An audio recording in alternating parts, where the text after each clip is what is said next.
Doctor Nageswara Reddy గారు ఉన్నారు. పద్మశ్రీ, పద్మభూషణ్, పద్మవిభూషణ్ ఈ గొప్ప పురస్కారాలతో పాటు గ్యాస్ట్రో ఎంటరాలజీ అనే సబ్జెక్టులో వరల్డ్లోనే చాలా ప్రతిష్టాత్మకమైన పురస్కారాలు, అవార్డ్స్ కూడా వారు పొందారు. ఇటుపక్క ప్రభుత్వం నుంచి ఇచ్చే సివిలియన్ అవార్డ్స్తో పాటు ఆ రంగం గుర్తించిన అవార్డ్స్ కూడా చాలా అత్యంత విలువైనగా భావిస్తారు డాక్టర్స్. అవన్నీ పొందారు. వారిని అడిగి గ్యాస్ట్రో ఎంటరాలజీకి రిలేటెడ్గా చూసుకుంటూ మన కడుపు, జీర్ణాశయం, ఆరోగ్యం, ఆహారం, ఆనందం, సుఖం, లాంగివిటీ ఆఫ్ లైఫ్ స్ట్రాంగ్గా ఉండాలంటే ఏం చేయాలి, ఏం చేయకూడదు, ఇవన్నీ కూడా డాక్టర్ గారి ద్వారా మనం తెలుసుకునే ప్రయత్నం చేద్దాం. ₹1,00,00,000 జీతాన్ని కూడా ఇవ్వడానికి 10 ఏళ్ల క్రితం మీకు అవకాశం వచ్చినా కానీ అవన్నీ వదులుకొని, ఎందుకంటే మనం ఎందుకు గట్ హెల్త్ విషయంలో వెనకబడ్డాము. చాలా వరకు ఈ బ్యాక్టీరియా కంట్రోల్లో జరుగుతుంది. ఐశ్వర్య రాయ్ అని యాక్ట్రెస్ ఆమె she is example of perfect health. అంత డిఫరెన్స్ ఉందా బ్యాక్టీరియా? థర్డ్ థింగ్ అంటే as far as possible normal delivery encourage చేయాలి, సిజేరియన్ డెలివరీ చేయాలి. ఫుడ్ ఈజ్ మెడిసిన్ కూడా అంటున్నారు. దానికి మేము చాలా రీసెర్చ్ చేశాను, మెడిటరేనియన్ ఫుడ్ అని. అన్నం తింటే తొందరగా అరుగుతుంది, ఈజీ డైజెస్టివ్ అనే మనకి ఈజీ డైజెషన్ మనకు మంచిది కాదు.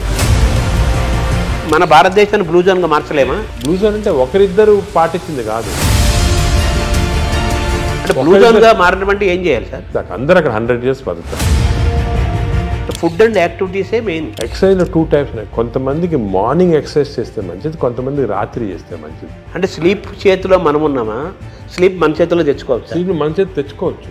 ఆ sun rise sunset timing maintain చేయాలి. బాడీ మంది కదా, ఓన్ యువర్ ఓన్ బాడీ అంటాం మనం. ఒక్కొక్క దానికి ఒక్కొక్క ఏజ్ ఉంటుంది. Human beings actually 120 years normal. బ్యాంకులు లాగా స్టూల్ బ్యాంకులు వస్తాయని మంచి హెల్తీ పీపుల్ని స్టూల్ తీసుకుంటే. ఐబిఎస్ గురించి కూడా చాలా చర్చ జరుగుతుంది. IBS 30% of normal population IBS ఉంది. ఐబిఎస్ అంటే ఏమి? డైరియా రావచ్చు, కాన్స్టిపేషన్ రావచ్చు, పెయిన్ రావచ్చు, ఈ కాంబినేషన్లో రావచ్చు. ప్లాస్టిక్ దాని రోల్ కూడా ఉంది కదా సార్ అందులో. ఆ ఫ్యాటీ లివర్ పెరుగుతుంది కదా ఇప్పుడు. ఫ్యాటీ లివర్ ఉన్న వాళ్ళు ఫ్యాటీ లివర్తో చనిపోరు. అంత తొందరగానే వచ్చేస్తే I'm aiming in 5 years time. మన జీన్స్ వల్లనే మనకి ఫ్యాటీ లివర్ పెరుగుతుంది, పొట్టలు వస్తుంది, పొట్ట పెరుగుతుంది అంటున్నారు. ఈ ఎపిజెనెటిక్స్ టెక్నిక్స్లో ఈ జీన్స్ని బ్లాక్ చేశారు.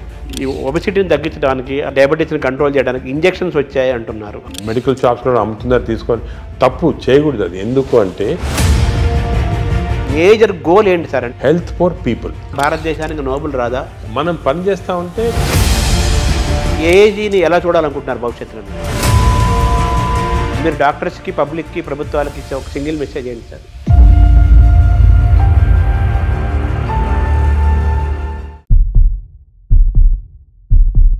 నమస్కారం.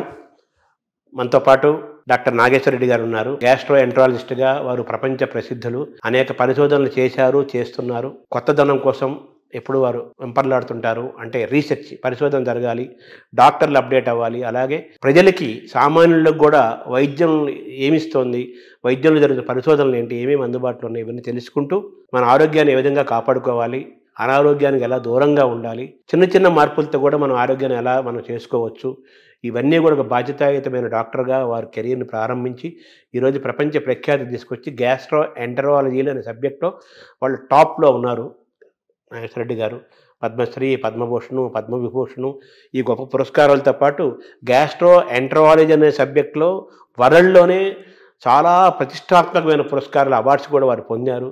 ఇటుపక్క ప్రభుత్వం నుంచి ఇచ్చే సివిలియన్ అవార్డ్స్తో పాటు ఆ రంగం గుర్తించిన అవార్డ్స్ కూడా చాలా అత్యంత విలువైనగా భావిస్తారు డాక్టర్స్. అవన్నీ పొందారు.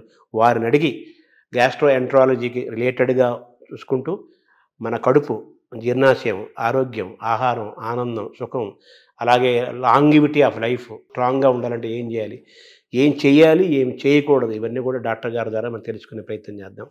నమస్కారం డాక్టర్ గారు. నమస్కారం శర్మ గారు. మామూలుగా మీరు ఆ వృత్తికి చాలా గొప్ప విలువని, గౌరవాన్ని తీసుకొచ్చారు. అదే అప్పుచ్చువాడు, వైద్యుడు అని మామూలుగా మనం చిన్నప్పుడు చదువుకునేవాళ్ళం. సో ఆ వైద్యుడికి అంత స్థానం ఉంది. సరే, నెగిటివ్ పక్కన పెట్టేస్తే మీలాంటి వాళ్ళ వల్ల మళ్ళీ డాక్టర్లు ఇంత సర్వీస్ ఓరియంటెడ్గా ఉంటారు, ఇంత పబ్లిక్ ఇంట్రెస్ట్తో ఉంటారు, ఇన్ని రీసెర్చ్ చేస్తారు. ఆ వైద్యానికి, ఆ రంగానికి, అలాగే ఆ రాష్ట్రానికి, ఆ దేశానికి కూడా గొప్ప పేరు తీసుకొస్తారని మీలాంటి వాళ్ళ వల్ల మళ్ళీ ఆ వృత్తి యొక్క గౌరవాన్ని మీలాంటి వాళ్ళు కాపాడుతున్నారు. రీసెంట్గా పద్మవిభూషణ్ కూడా వచ్చింది. సో మీకు ముందుగా తెలుగు వారందరి తరపున మీకు అభినందనలు, పబ్లిక్ తరపున మీకు కృతజ్ఞతలు కూడా తెలియజేయాలి. సార్ ఇప్పుడు బాగా వినపడే మాట అన్ని డాక్టర్లు, వాడు కార్డియాలజిస్ట్ అయినా, నెఫ్రాలజిస్ట్ అయినా, న్యూరాలజిస్ట్ అయినా లైఫ్ స్టైల్ మాట్లాడుతున్నారు. ఫస్ట్ లైఫ్ స్టైల్ అంటున్నారు, తర్వాత గట్ హెల్త్ అంటున్నారు. గట్ హెల్త్, మైక్రోబయాము, దీని గురించే మాట్లాడుతున్నారు కదా. ఏంటి సార్ ఈ గట్ హెల్త్?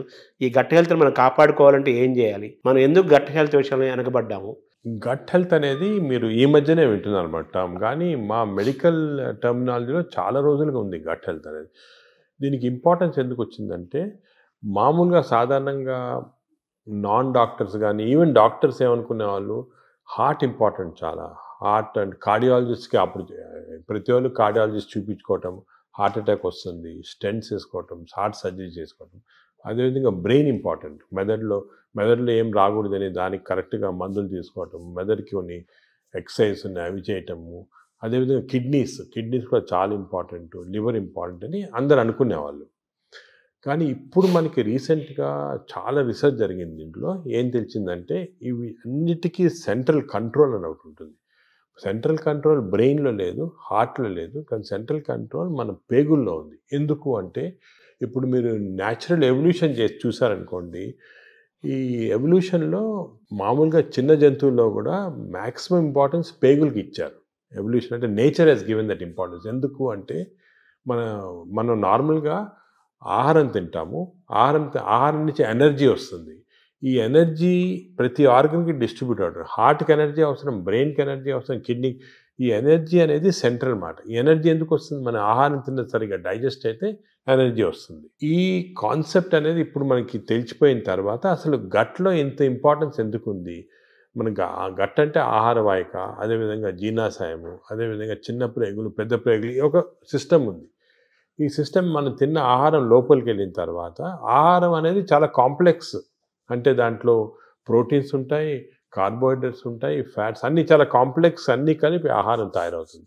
ఈ ఆహారం లోపలికి వెళ్ళిన తర్వాత బాడీ ఏమంటే దీన్ని బ్రేక్ డౌన్ చేస్తుంది. అంటే ప్రోటీన్స్ని అమైనో యాసిడ్స్, అదేవిధంగా ఫ్యాట్స్ని చిన్న ట్రైగ్లిజరైడ్స్ అలాగా, అదేవిధంగా మనం తిన్న కార్బోహైడ్రేట్స్ని గ్లూకోజ్, ఫ్రక్టోజ్, సింపుల్ సబ్స్టెన్సెస్ లాగా, అంటే చాలా ఇంటెలిజెంట్గా మనకు ఉన్న ఎంజైమ్స్ బ్రేక్ డౌన్ చేసి ఇవన్నీ కూడా ఆహార లోపలికి మన బ్లడ్ వెజల్స్లోకి అబ్జర్వ్ అయిపోయి న్యూట్రిషన్ అనేది వస్తుంది బాడీ. అంటే ఇది వెరీ కాంప్లెక్స్ సబ్జెక్ట్.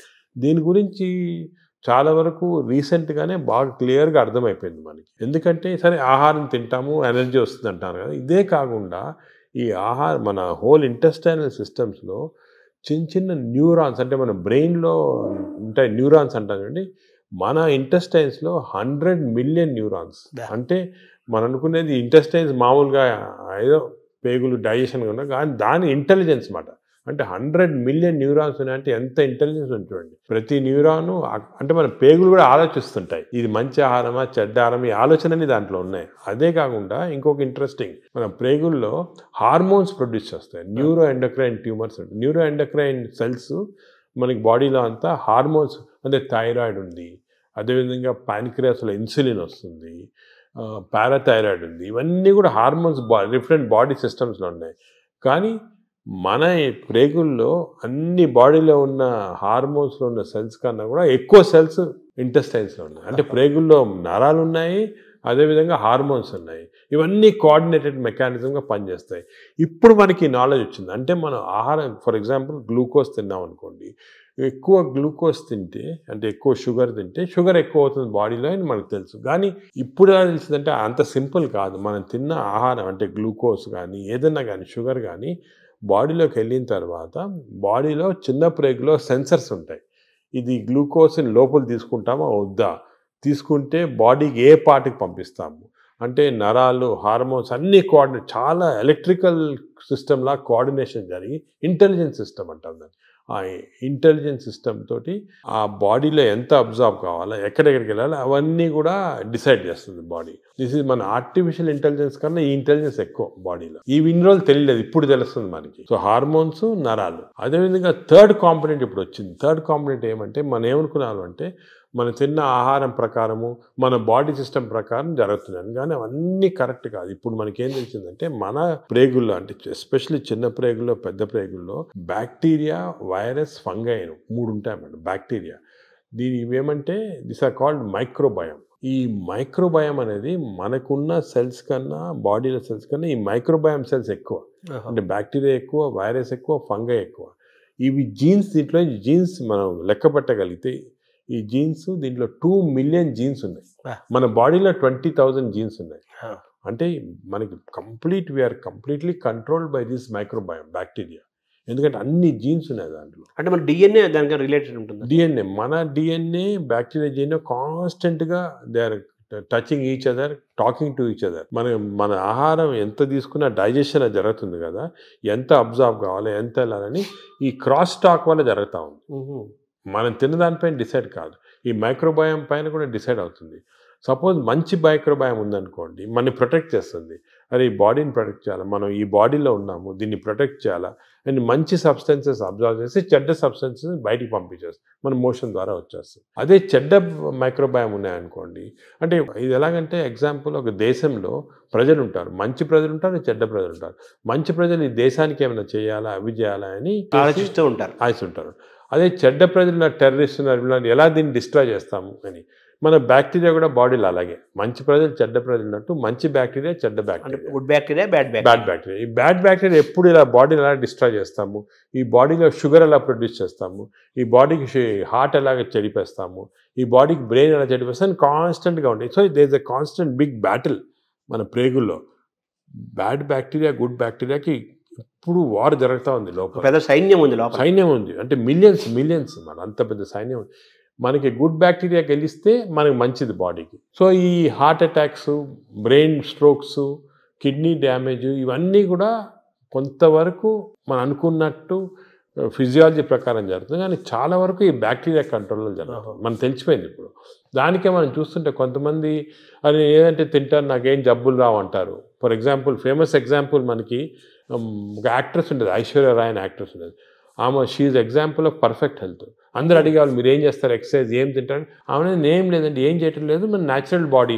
అప్పుడు ఊరికనే అందరు ఎలాగ natural, this is a natural. అంటే మన మంచి బ్యాక్టీరియా ఉంటే బాడీ గ్లో వస్తుంది, స్కిన్ గ్లో వస్తుంది, అదేవిధంగా షుగర్ కంట్రోల్లో ఉంటుంది. సో ఇది ఫండమెంటల్గా ఇది తెలిసిపోయింది ఇప్పుడు మనకి. సో మోస్ట్ ఇంపార్టెంట్ ఇప్పుడు ప్రజలు అడిగేది ఏమంటే ఎలాగ how to have good bacteria, how to avoid bad bacteria, ఇది అనేది ఫండమెంటల్ క్వశ్చన్ వచ్చింది మనకి.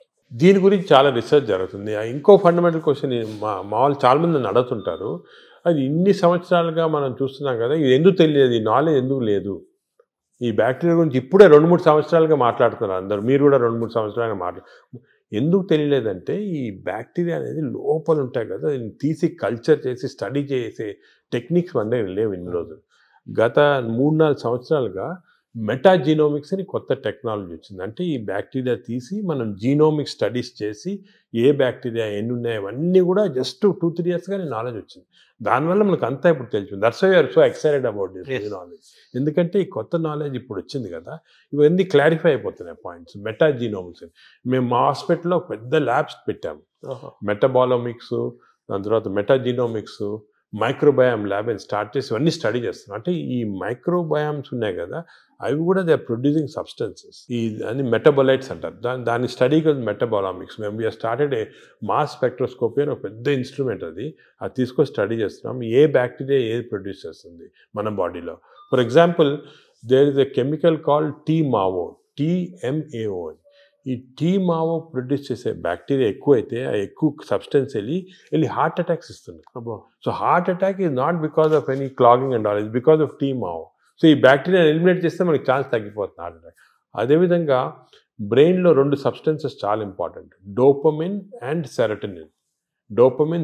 ఈ 2 కెమికల్స్ ఆర్ వెరీ ఇంపార్టెంట్. వాటి యొక్క చర్యలు ఏంటి సార్? ఇవి ఏం చేస్తాయి, డోపమిన్ ఈ బ్లడ్లో నుంచి బ్రెయిన్కి వెళ్ళిపోయి బ్రెయిన్ని స్టిమ్యులేట్ చేసి మనం మంచి థింకింగ్, స్మార్ట్ థింకింగ్, డల్నెస్ తగ్గించేస్తాయి, డిప్రెషన్ తగ్గించేస్తాయి. ఇవన్నీ కెమికల్స్ చేస్తామండి బ్రెయిన్లో. ఇంతకుముందు మనము కొంతమంది ఆర్టిఫిషియల్గా తీసుకునే వాళ్ళు, కానీ అది మంచిది కాదు. ఇంతకుముందు ఏమనుకున్నామంటే ఫుడ్, ఫర్ ఎగ్జాంపుల్ ఆల్మండ్స్ తింటే మంచిది, దాంట్లో సెరటోనిన్ ఇంక్రీజ్ అవుతాయని అనుకునేవాళ్ళు. కానీ ఫుడ్ డైరెక్ట్గా దానివల్ల కాదు.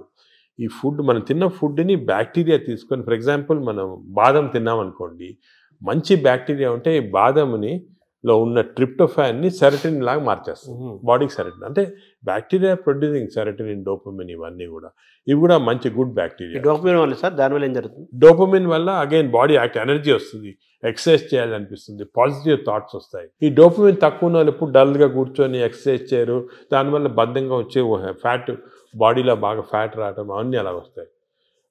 ఈ స్లీప్లెస్నెస్ అవన్నీ కూడా బ్యాక్టీరియాకి సంబంధించి.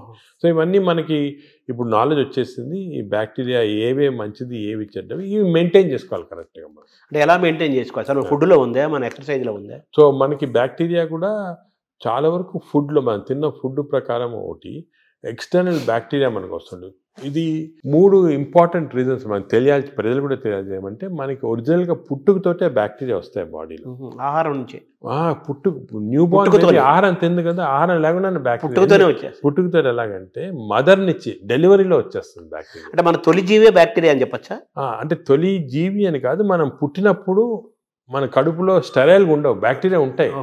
ఎందుకు అంటే ఈ ఒకటి మన మదర్ ప్లసెంటా ఉంటుంది కదా లోపల, బర్త్ అవుట్ ప్లసెంటాలో కొంతవరకు బ్యాక్టీరియా వెళ్ళిపోతాయి. అంటే ఆమ్నియాటిక్ ఫ్లూయిడ్ అని ఉంటుంది దాంట్లో బ్యాక్టీరియా. అదేవిధంగా బర్త్ కెనాల్ నుంచి పాస్ అయినప్పుడు బేబీ బ్యాక్టీరియా కొన్ని మింగేస్తాయి మదర్ బేబీ. దానికే మేము చాలా రీసెర్చ్ జరిగింది దీని గురించి. ఏం కనుక్కున్నామంటే, మనకి suppose baby is born natural birth, antibiotics వాడలేదు 6 months, మదర్స్ మిల్క్ ఇచ్చామనుకోండి, మదర్స్ మిల్క్ 6 months వాడితే మంచి బ్యాక్టీరియా ఉంటాయి పుట్టుకతోటి. 6 months తర్వాత మంచి బ్యాక్టీరియా. అదే కాకుండా ఈ సిజేరియన్ డెలివరీ చేసి బ్రెస్ట్ మిల్క్ ఇవ్వకపోతే యాంటీబయాటిక్స్ ఫస్ట్ 6 monthsలో వాడితే చిల్డ్రన్లో బ్యాక్టీరియా మార్పులు వచ్చేస్తాయి, చెడ్డ బ్యాక్టీరియా ఉంటాయి. సో పుట్టుకతోటి you're starting with advantage or disadvantage.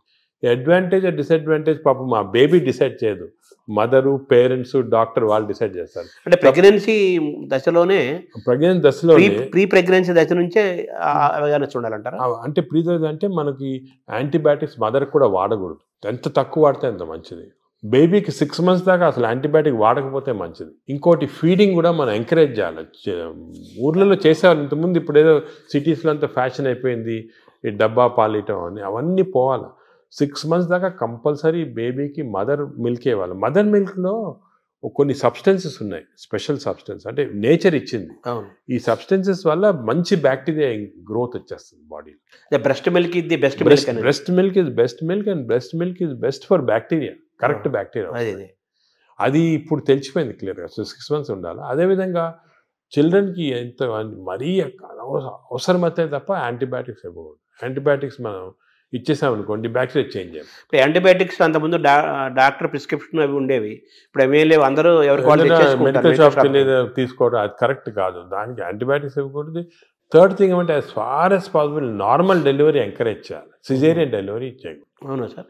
అంటే అంత డిఫరెన్స్ ఉందా? బ్యాక్టీరియా డిఫరెన్స్ ఉందా? సిజేరియన్ ఇప్పుడు అసలు హాంకాంగ్లో ఒక మంచి ఇచ్చేసారు. ఇప్పుడు ఏం చేస్తారంటే, అక్కడ సిజేరియన్ డెలివరీస్ ఎక్కువ అవుతున్నాయని మదర్కి ఆ సిజేరియన్ డెలివరీ టైంలో స్టూల్ ఉంటుంది, అది తీసి పక్కకు ఫ్రిడ్జ్లో పెట్టి బేబీ డెలివరీ సిజేరియన్ అయినా కూడా బేబీ డెలివరీ అయిన తర్వాత ఆ స్టూల్ ఫీడ్ చేస్తున్నారు బేబీకి. అవును. సో అట్లీస్ట్ కొంతవరకు నార్మల్ బ్యాక్టీరియా రావడానికి అంత ఇంపార్టెన్స్ ఉంది. సో ఇప్పుడున్న వాతావరణంలో మీరు చెప్పినట్టుగా, అంటే మనిషి పుట్టినప్పుడు నుంచే, పుట్టబోయే ముందు దశ నుంచే వెళ్ళిపోయేంత వరకు బ్యాక్టీరియా మేనేజ్మెంట్. అప్పుడే ఎందుకు చెప్తున్నాను ఇంపార్టెంట్, అందరూ ఏమంటారు తర్వాత చూసుకుంటాం మనం, పెద్ద అది కాదు, పుట్టినప్పటి నుంచి స్టార్ట్ అవుతుంది బ్యాక్టీరియా మేనేజ్. పుట్టినప్పుడే ఈ 3 precautions follow: normal delivery, breast feeding, అదేవిధంగా నో యాంటీబయాటిక్స్ చిల్డ్రన్లో 6 months దాకా. చాలా స్ట్రిక్ట్గా ఫాలో అయ్యామనుకోండి, వీ స్టార్ట్ విత్ అడ్వాంటేజ్. ఇప్పుడు మనం ఆల్రెడీ దాటేసాం, ఇప్పుడు న్యూ బేబీస్ ఓకే. ఇప్పుడు దాటిన తర్వాత కొన్ని మార్పులు, అప్పుడు నెక్స్ట్ ఏమంటే నెక్స్ట్ ఎలాగా డెవలప్ చేయాలని, ఫస్ట్ ఫుడ్ చిల్డ్రన్ నుంచి స్టార్ట్ అవుతుంది. చిల్డ్రన్ నుంచి కొన్ని టైప్ ఆఫ్, ఇప్పుడు ఫైబర్ ఎక్కువ ఉన్న ఫుడ్, దాని తర్వాత ఎక్కువ న్యాచురల్ ఫుడ్స్, అంటే మన ఆర్గానిక్ ఫుడ్, అటువంటి న్యాచురల్ ఫుడ్స్, ఎక్కువ వెజిటబుల్స్, ఇటువంటివన్నీ మంచివి. కానీ అన్ఫార్చునేట్లీ ఒక రాంగ్ థింగ్ ఏమవుతుందంటే, ఫాస్ట్ ఫుడ్. చిల్డ్రన్ స్కూల్కి వెళ్ళగానే పక్కనే ఫాస్ట్ ఫుడ్ షాప్ ఉంటుంది, ఫాస్ట్ ఫుడ్స్, ఈ బర్గర్స్, చిప్స్, ఇటువంటివన్నీ, నూడిల్స్, ఇవన్నీ కూడా బ్యాడ్ బ్యాక్టీరియా కారణం. అసలు మనం నెక్స్ట్ స్టెప్ చిల్డ్రన్లో ఏం చేయాలంటే, హెల్తీ ఫుడ్ హ్యాబిట్స్ చాలా స్ట్రాంగ్గా పెట్టాలి. ఇంకోటి వర్స్ట్ ఏమంటే, ఈ సోడా డ్రింక్స్, ఫ్రక్టోస్ ఉంటుందండి, ఈ కార్న్ సిరప్ ఉంటుంది, ఈ సోడాస్లో చాలా రాంగ్ బ్యాక్టీరియా వచ్చేస్తాయి. Cool drinks sir? Cool drinks అస్సలు తీసుకోకూడదు. Cool drinks even fruit juice కూడా ఐ డోంట్ అడ్వైస్. ఫ్రూట్స్ మంచిది, ఎందుకంటే ఫైబర్ ఉంటుంది. ఫ్రూట్ జ్యూస్లో ఏముంటుంది, ఒట్టి ఫ్రక్టోస్ ఉంటుంది. ఫ్రక్టోస్ అనే సబ్స్టెన్స్ గ్లూకోజ్ కన్నా కూడా డేంజరస్. అసలు దానికే కూల్ డ్రింక్స్, ఫ్రూట్ జ్యూసెస్ తాగకూడదు. అందరు మిస్టేక్ అంటే కూల్ డ్రింక్స్ తాగడం లేదు, ఫ్రూట్ జ్యూస్ తాగుతున్నాడు. ఫ్రూట్ జ్యూస్ తాగకపోతే ఫ్రూట్ తినొచ్చు కదా. అవును, ఫ్రూట్లో ఫైబర్ ఉంటుంది, న్యాచురల్ అది. మీకు ఫ్రూట్ జ్యూస్లో ఫ్రక్టోస్ వచ్చి బాడీకి మంచిది కాదు ఫ్రక్టోస్. సో అది we should avoid completely. So children next step, baby నుంచి చిల్డ్రన్లో ఏమంటే we should advise them healthy foods. ఈ మిడ్ డే మీల్స్ కూడా స్కూల్లో పెడతారు, అవి కూడా ఒకటేమంటే ఈ ఫాస్ట్ ఫుడ్స్ అవాయిడ్ చేయాలి. Second, hygiene important. ఇప్పుడు ఏమంటే ఈ మిడ్ డే మీల్స్ కుకింగ్లో మనం చూస్తుంటాం, చాలా బ్యాడ్ హైజీన్ వల్ల బ్యాడ్ బ్యాక్టీరియా వస్తుంది. అది కూడా కొంచెం కంట్రోల్ చేయాలి. ఫైబర్ అది కంట్రోల్ చేయాలి, చాలా important. So these are all very important children level. ఇంకోటి, చిల్డ్రన్లో ఫిజికల్ యాక్టివిటీ బాగుంటే మంచి బ్యాక్టీరియా వస్తున్నాయని అది కూడా తెలిసిపోయింది. యాక్టివిటీ సెల్ ఫోన్కి అటాచ్ అయిపోతున్నారు అంతే, అది తప్పది. సో చిల్డ్రన్లో ఫిజికల్ యాక్టివిటీ వల్ల కూడా బ్యాక్టీరియా చేంజ్ అవుతున్నాయి. So we have to encourage sports, physical activity. So మంచి nutrition, hygienic nutrition, organic food, అదేవిధంగా physical activity. Avoid juices, fruit juices కానీ సోడాస్ కానీ, avoid unhygienic food, avoid fast foods. Simple. అంటే చిన్నపిల్లలు, teenagers, adolescence, తర్వాత అలా age పెరుగుతూ next age ఇప్పుడు ఏమంటే ఇంకోటి బ్యాక్టీరియా మేము ఏం చూసామంటే, చిన్నప్పుడు మార్పులు చేయటం సులభం, పెద్ద అయిన తర్వాత కష్టం, అంత ఈజీ కాదు, చాలా ఎఫర్ట్ పెట్టాలి పెద్ద అయిన తర్వాత చేంజ్ చేయడానికి. మీరు ఫుడ్ అనేది చాలా ఇంపార్టెంట్, ఫుడ్ ఈజ్ మెడిసిన్ కూడా అంటున్నారు. ఆ ఫుడ్ దానికే మేము చాలా రీసెర్చ్ చేసాము, మెడిటరేనియన్ ఫుడ్ అనేది. ఫర్ ఎగ్జాంపుల్ కొన్ని టైప్స్ ఆఫ్ ఫుడ్, ఈ కోకోనట్ వాటర్ అనుకోండి, 2 గ్లాసులు కోకోనట్ వాటర్ తాగితే మంచి బ్యాక్టీరియా ఉంటుంది. అదేవిధంగా బ్లాక్ కాఫీ, అసలు మిల్క్ అనేది రాంగ్ కాన్సెప్ట్. పెరుగు మంచిది కానీ పాలు మంచిది. ప్రోబయోటిక్ అంటారు కదా, పెరుగులో ప్రోబయోటిక్స్ ఉంటాయి. ప్రోబయోటిక్స్ జనరల్, పాలు మంచిది కాదు. ఎందుకంటే మనం వేరే స్పీసీస్ పాలు తాగుతున్నాం. మదర్ మిల్క్ మంచిది బేబీకి. అవును, 6 months అయిన తర్వాత వేరే స్పీసీస్ పాలు మంచిది కాదు. ఎందుకంటే పాలు, ఒక స్పీసీస్లో పాలు is meant only for that species. ఇప్పుడు ఆవు పాలు అనుకోండి, ఆవు పాలు అంటే దూడకు మంచిది, అది గ్రోత్కి మంచి, చాలా ఎక్స్పోనెన్షియల్ గ్రోత్ అవుతుంది బేబీ. కాఫీ మంచిది కానీ వేరే మనం తాగటం మంచిది. అంటే మన వాళ్ళు ఆయుర్వేదం కూడా మనం సెకండ్ మాట్లాడుకుంటే వాళ్ళు ఏమంటారంటే ఆవు నెయ్యి, ఆవు పాలు, ఆవు ద్వారా వచ్చేదంతా కూడా మనకు మంచిది, బ్రెయిన్. ఆవు పాలు కాదు, ఆవు గీ పర్వాలేదు కానీ ఆవు పాలు మనకి కర్డ్స్ ఫామ్లో, అటువంటి ఫామ్లో మంచిగా. యాక్చువల్ మిల్క్ తీసుకుంటే దట్ ఆవు పాలు మెంట్ ఓన్లీ ఫర్ కాఫ్, అంటే వాళ్ళ పిల్లలకి అంతే. మనం వేరే స్పీసీస్ పాలు దాటం కరెక్ట్ కాదు, అది నేచర్ అగెయిన్స్ట్. అది అంటే మనుషులు వాళ్ళు తీసుకోవాలి, మనుషులంటే అంతే, exact same species, that is nature. మన నేచర్ కి వ్యతిరేకంగా వెళ్తుంది. ఆవు నెయ్యి మంచిది అంటారు కదా, బ్రెయిన్ మంచిదని కాదు, అంటే కొంతవరకు ఇంతకుముందు నెయ్యి తీసుకోవడం మంచిది కాదు అంటే, ఇప్పుడు కొంతవరకు లిమిటెడ్ క్వాంటిటీస్ లో పర్వాలేదు నేను వచ్చింది, అంతేగాని మంచిదని కాదు, ఎక్కువ తీసుకోవడం మంచిది అలా కాదు. ఇందులో ఈ జర్నీలో అవాయిడ్ వైట్స్ అనేది ఒక పెద్ద ప్రచారం జరుగుతుంది కదా సార్, అది అవాయిడ్ ఏదంటారు? అవాయిడ్ వైట్స్ అంటే అన్నము, వైట్ అనే జనరల్ టర్మినాలజీ, కానీ జనరల్ గా దోస్ అంటే ఇప్పుడు మనం ఫుడ్ లో కార్బోహైడ్రేట్స్, ప్రోటీన్, ఫ్యాట్ లో saturated fat, unsaturated fat example ఏమంటే ఆలివ్ ఆయిల్. వెస్టర్న్ కంట్రీస్ లో ఆలివ్ ఆయిల్ ఎక్కువ తింటాం, మనం ఆలివ్ ఆయిల్ తో కుక్ చేయలేము. ఆలివ్ ఆయిల్ కుక్ చేస్తే అది చెడిపోతుంది. దానికి రైస్ బ్రాన్ ఆయిల్ అని ఉంది.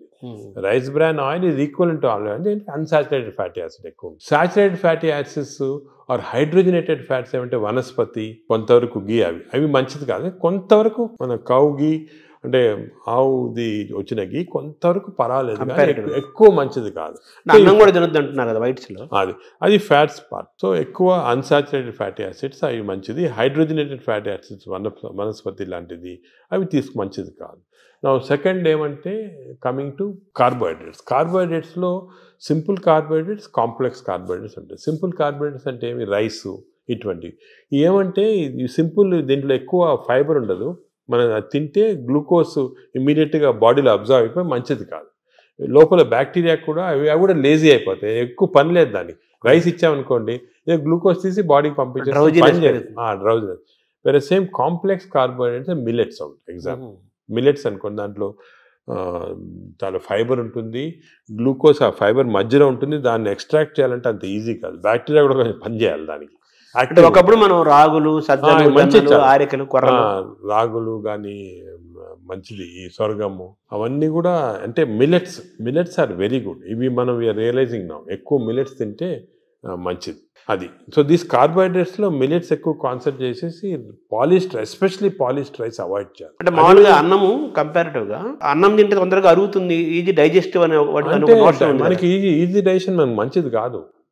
మనకి ఈజీ డైజెషన్ అంటే పేషెంట్స్కి బాగా వీక్ ఉన్న వాళ్ళకి అవసరం, కానీ మనకి normal human being complex digestion మంచిది. ఎందుకంటే కాంప్లెక్స్ డైజెషన్లో ఫైబర్, దీన్ని గ్లైసిమిక్ ఇండెక్స్ అంటారు, ఒక టర్మినాలజీ పబ్లిక్ కూడా తెలియాలి. గ్లైసిమిక్ ఇండెక్స్ అంటే ఏమంటే మన ఆహారం తిన్నామంటే మన బ్లడ్ షుగర్ లెవెల్ ఎంత ఇంక్రీజ్ అవుతుంది. So glycemic index of food ఎక్కువ ఉంది అంటే డైజెషన్ కావచ్చు, కానీ ఆ గ్లైసిమిక్ ఇండెక్స్ ఎక్కువ కావటం వల్ల గ్లూకోజ్ ఎక్కువే మంచిది కాదు బాడీకి. సో రైస్కి, షుగర్కి మ్యాక్సిమం గ్లైసిమిక్ ఇండెక్స్, ఎందుకంటే గ్లూకోజ్ షుగర్ తినడానికి ఇమీడియట్ గ్లూకోజ్ ఎక్కువ అవుతుంది, రైస్ తినడానికి కొంతవరకు అవుతుంది. కానీ కాంప్లెక్స్ కార్బోహైడ్రేట్స్ మిల్లెట్స్ అయితే గ్లైసిమిక్ ఇండెక్స్ తక్కువ. కొన్ని ఉన్నాయి బీన్స్, మన చిక్కుడుకాయ, ఇది కిడ్నీ బీన్స్ అంటారు అవి, అవన్నీ రాజ్మా, ఇవన్నీ గ్లైసిమిక్ ఇండెక్స్ తక్కువ. అవి కూడా కార్బోహైడ్రేట్స్, గ్లైసిమిక్ ఇండెక్స్ తక్కువ. అంటే అవి తింటే దాంట్లో ఫైబర్ నుంచి గ్లూకోజ్ బయటికి లాగాల, బ్యాక్టీరియా పనిచేయాలి, అన్ని చేసి స్లోగా గ్లూకోజ్ ఇంక్రీజ్ అవుతుంది. సో దట్ ఈస్ నాట్, అది మంచిది. లో గ్లైసిమిక్ ఇండెక్స్ అంటే మంచిది. సో ఇది కార్బోహైడ్రేట్స్. సో అరుగుదల రైస్ తింటే మంచిది అరగటం అనేది మంచిది కాదు, తొందర అరగకూడదు, డిలే కాదు. థర్డ్ ఆస్పెక్ట్ ప్రోటీన్లో మనకి యానిమల్ ప్రోటీన్, వెజిటబుల్ ప్రోటీన్ అంటే ఈ స్ప్రౌట్స్, దాల్స్, ఇవన్నీ వెజిటబుల్ ప్రోటీన్. యానిమల్ ప్రోటీన్లో కొన్ని మంచి ఉంది, చెడు ఉంది. Animal protein high quality protein, for example eggs అనుకోండి, మంచిది యానిమల్ ప్రోటీన్. అదేవిధంగా కొంతవరకు ఫిష్ మంచి ప్రోటీన్, అంటే దాంట్లో ఎక్కువ ఫ్యాట్ లేదు. కానీ ఇప్పుడు రెడ్ మీట్ అనుకోండి, దాంట్లో సాచురేటెడ్ ఫ్యాట్ ఎక్కువ, అది మంచిది కాదు. అసలు రెడ్ మీట్ అనేది తినకూడదు అసలు. ఈ రెడ్ మీట్ వల్ల మనకి బాడీ హార్మ్ కాకుండా ఈ బాడీలో క్యాన్సర్స్ రావటము, కోలన్ క్యాన్సర్స్ వెస్టర్న్ కంట్రీలో చాలా ఎక్కువ పాలిప్స్ అది రెడ్ మీట్ వల్ల. So red meat complete avoid చేస్తేనే బెటర్. సో ఇవి కొన్ని జనరల్ ప్రిన్సిపల్స్ మాట. దీంట్లో స్పెసిఫిక్గా మేము ఈచ్ పేషెంట్కి అడ్వైస్ చేస్తుంటాం. ఎందుకంటే ఇవి ఇంపార్టెన్స్ ఎందుకు వచ్చిందంటే వాటికంటే మన ప్రపంచంలో 5 బ్లూ జోన్స్ అని ఉన్నాయి. బ్లూ జోన్స్ అంటారు దాన్ని, బ్లూ జోన్స్. ఈ 5 బ్లూ జోన్స్లో ఫర్ ఎగ్జాంపుల్ సార్డినియా అని ఇటలీలో ఉంది, అదేవిధంగా లైమలోండా అని చిన్న అంటే ఒక్కనవా అని జపాన్లో ఉంది. ఈ 5 బ్లూ జోన్స్లో ఏమంటే people are living for very long period. ఈ బ్లూ జోన్స్, అవి బ్లూ జోన్స్ అంటారు. అంటే కొన్ని వరల్డ్లో 5 బ్లూ జోన్స్లో people are living mainly 100 years దాకా. అందరు అక్కడ 100 years బతుకుతారు. లాంగివిటీ ఒకటి, హెల్తీగా ఉన్నారు అందరు. డయాబెటీస్ తక్కువ, హైపర్ టెన్షన్, హార్ట్ డిసీజ్. ఎందుకు అని చాలామంది దీన్ని రీసెర్చ్ చేసి చూస్తే మెయిన్గా వాళ్ళ 2 diet habits, second physical activity. They are all very active physically. 100 years అయినా కూడా వాడు వాక్స్కి వెళ్తుంటారు, ఇది చేస్తారు, గార్డెనింగ్ చేస్తారు, సైకిల్తో కూడా వెళ్ళిపోతారు. మెంటలీ బాగా యాక్టివ్ ఉంటారు. డయట్ వాళ్ళది మెడిటరేనియన్ డయట్ అని ఎక్కువ తింటారు. ఇది మెడిటరేనియన్ అంటే olive oil, nuts, vegetables, fresh fruits, fish. Food and యాక్టివిటీసే మెయిన్. ఫుడ్ ఇటువంటి ఫుడ్ అంటే మన బాడీకి ఎక్కువ స్ట్రెయిన్ లేకుండా మంచి ఫుడ్. ఇవి మేము యాక్చువల్లీ మా దాంట్లో రీసెర్చ్ చేసి ఇటువంటి ఫుడ్ ఆలివ్ ఆయిల్ మనం తినలేము. దెన్ ఇవి కన్వర్టెడ్ ఇటు ఇండో మెడిటరేనియన్ డయట్. మా వెబ్సైట్లో దొరుకుతుంది, మీకు 400 రెసిపీస్ ఉన్నాయి. అంటే మెడిటరేనియన్ దోశ ఎలా చేయాలా, మెడిటరేనియన్ ఇడ్లీ ఎలా ఉంటుంది, వేరేగా ఉంటుంది మన దాంట్లో. మన ఇడ్లీ అనుకోండి రిఫైన్డ్ కార్బోహైడ్రేట్, అది తింటే గ్లూకోజ్ తక్కువ ఇంక్రీజ్ మంచిది కాదు. మెడిటరేనియన్ ఇడ్లీ తింటే అలా కాదు, స్లోగా డైజెస్ట్ అయ్యి బాడీకి మంచిది. సో ఏమంటే అంటే మామూలుగా అందరికి ఉన్న నోషన్ ఏంటంటే తొందరగా అరిగేది మంచి ఫుడ్ అని, తర్వాత మన బాడీ చాలా బాగా పనిచేస్తుంది అని ఫీలింగ్లో ఉంటారు. తప్పు. అదే నా వాంట్ వినండి, అసలు అరుగుదల స్లోగా అరిగేది మంచిది. Body has to work for digestion. బాడీలో స్లోగా గ్లూకోజ్ రావాలా. పేషెంట్స్కే మనకి వి వాంట్ క్విక్ డైజెషన్ ఉంటుంది, మన నార్మల్ పీపుల్కి అది మంచిది కాదు. సార్, ఈ ప్రోటీన్ గురించి మీరు చెప్పారు కదా, ఫిష్, ఎగ్స్ ఇవి చెప్పారు. అయితే నాన్ వెజిటేరియన్ వాళ్ళకి ఎక్కడ నుంచి? వెజిటేరియన్ వాళ్ళకి ప్రోటీన్స్ చాలా. అసలు వెజిటేరియన్ ప్రోటీన్ మంచి ప్రోటీను, దాల్, స్ప్రౌట్స్, ఆల్ లెంటిల్స్లో ప్రోటీన్స్ ఉంటాయి. ఈ బీన్స్, ఇటువంటి దాంట్లో కూడా పెసర మంచిది. ఇప్పుడు దోశ బదులు పెసరట్టు తినండి, మంచిది. మన పెసరట్టు మంచిది చాలా. మీరు ఒక 2 రోజులు దోశలు ఇడ్లీలు ఆపేసి పెసరట్టు తినండి, మంచిది చాలా. పెసరట్టు మన ట్రెడిషనల్గా చూడండి, పెసరట్టు, కోకోనట్ చట్నీ, సాంబారు, అల్లం పచ్చి, ఇవన్నీ మంచి, అసలు హెల్తీ. అలా తిన్నాం అనుకోండి మనకి మంచి హెల్త్కి మంచిది. సో ఈ western breakfast, toast, butter, egg అన్న బదులు ఇవి మంచి మాట. అంటే మామూలుగా ఈ ప్రపంచం పెద్దది, ఒక్కొక్క ప్రాంతంలో ఒక రకమైన శీతోష్ణ, అంటే చలి శీతోష్ణ పరిస్థితుల్లో ఒక్కో ప్రాంతానికి ఒక్కో రకంగా ఉంటాయి, జీన్స్ ఒక్కో రకంగా ఉంటాయి. దీన్ని స్టడీ చేసి కొన్ని వందల వేల సంవత్సరాల క్రితమే ఆయా ప్రాంతాలకి ఈ ఆహారం మన వాళ్ళు డిసైడ్ చేశారు. 100 ఏళ్ల నుంచి మనం అవే ఫాలో అవుతున్నాము కదా. ఇప్పుడు ఇది మారడం లేదు. నేను అనేది ఏమంటే, మనం ఏ ప్రాంతంలో ఉన్నామంటే ఆ ప్రాంతము భోజనం, ఫుడ్స్ అడాప్ట్ చేయడం మంచిది. అవును, మీరు చెప్పాను కదా, ఫర్ ఎగ్జాంపుల్ పెసరట్టు మన దాంట్లో, అలాగా చాలా చిక్కుడుకాయతో చేస్తారు, లాల్తో చేస్తారు, సాంబారు, ఇటువంటివన్నీ హెల్తీ ఫుడ్స్. ఇవి మనము అదే కంటిన్యూ చేయాలి. బట్ ఏమంటే కొత్తగా వెస్టర్నైజ్ ఫుడ్స్, ఇప్పుడు ఇడ్లీ కూడా మనకి వేరే టైప్స్లో చేయొచ్చు. పురాణాలు వేరే, మామూలుగా ప్యూర్ ఇడ్లీ వచ్చింది అనుకోండి, కంప్లీట్ డైజెస్టెడ్, అవన్నీ మోడర్న్. ఇది అది ఆవిరికూడు అనేవాళ్ళు, ఆవిరికూడు అనేవాళ్ళము.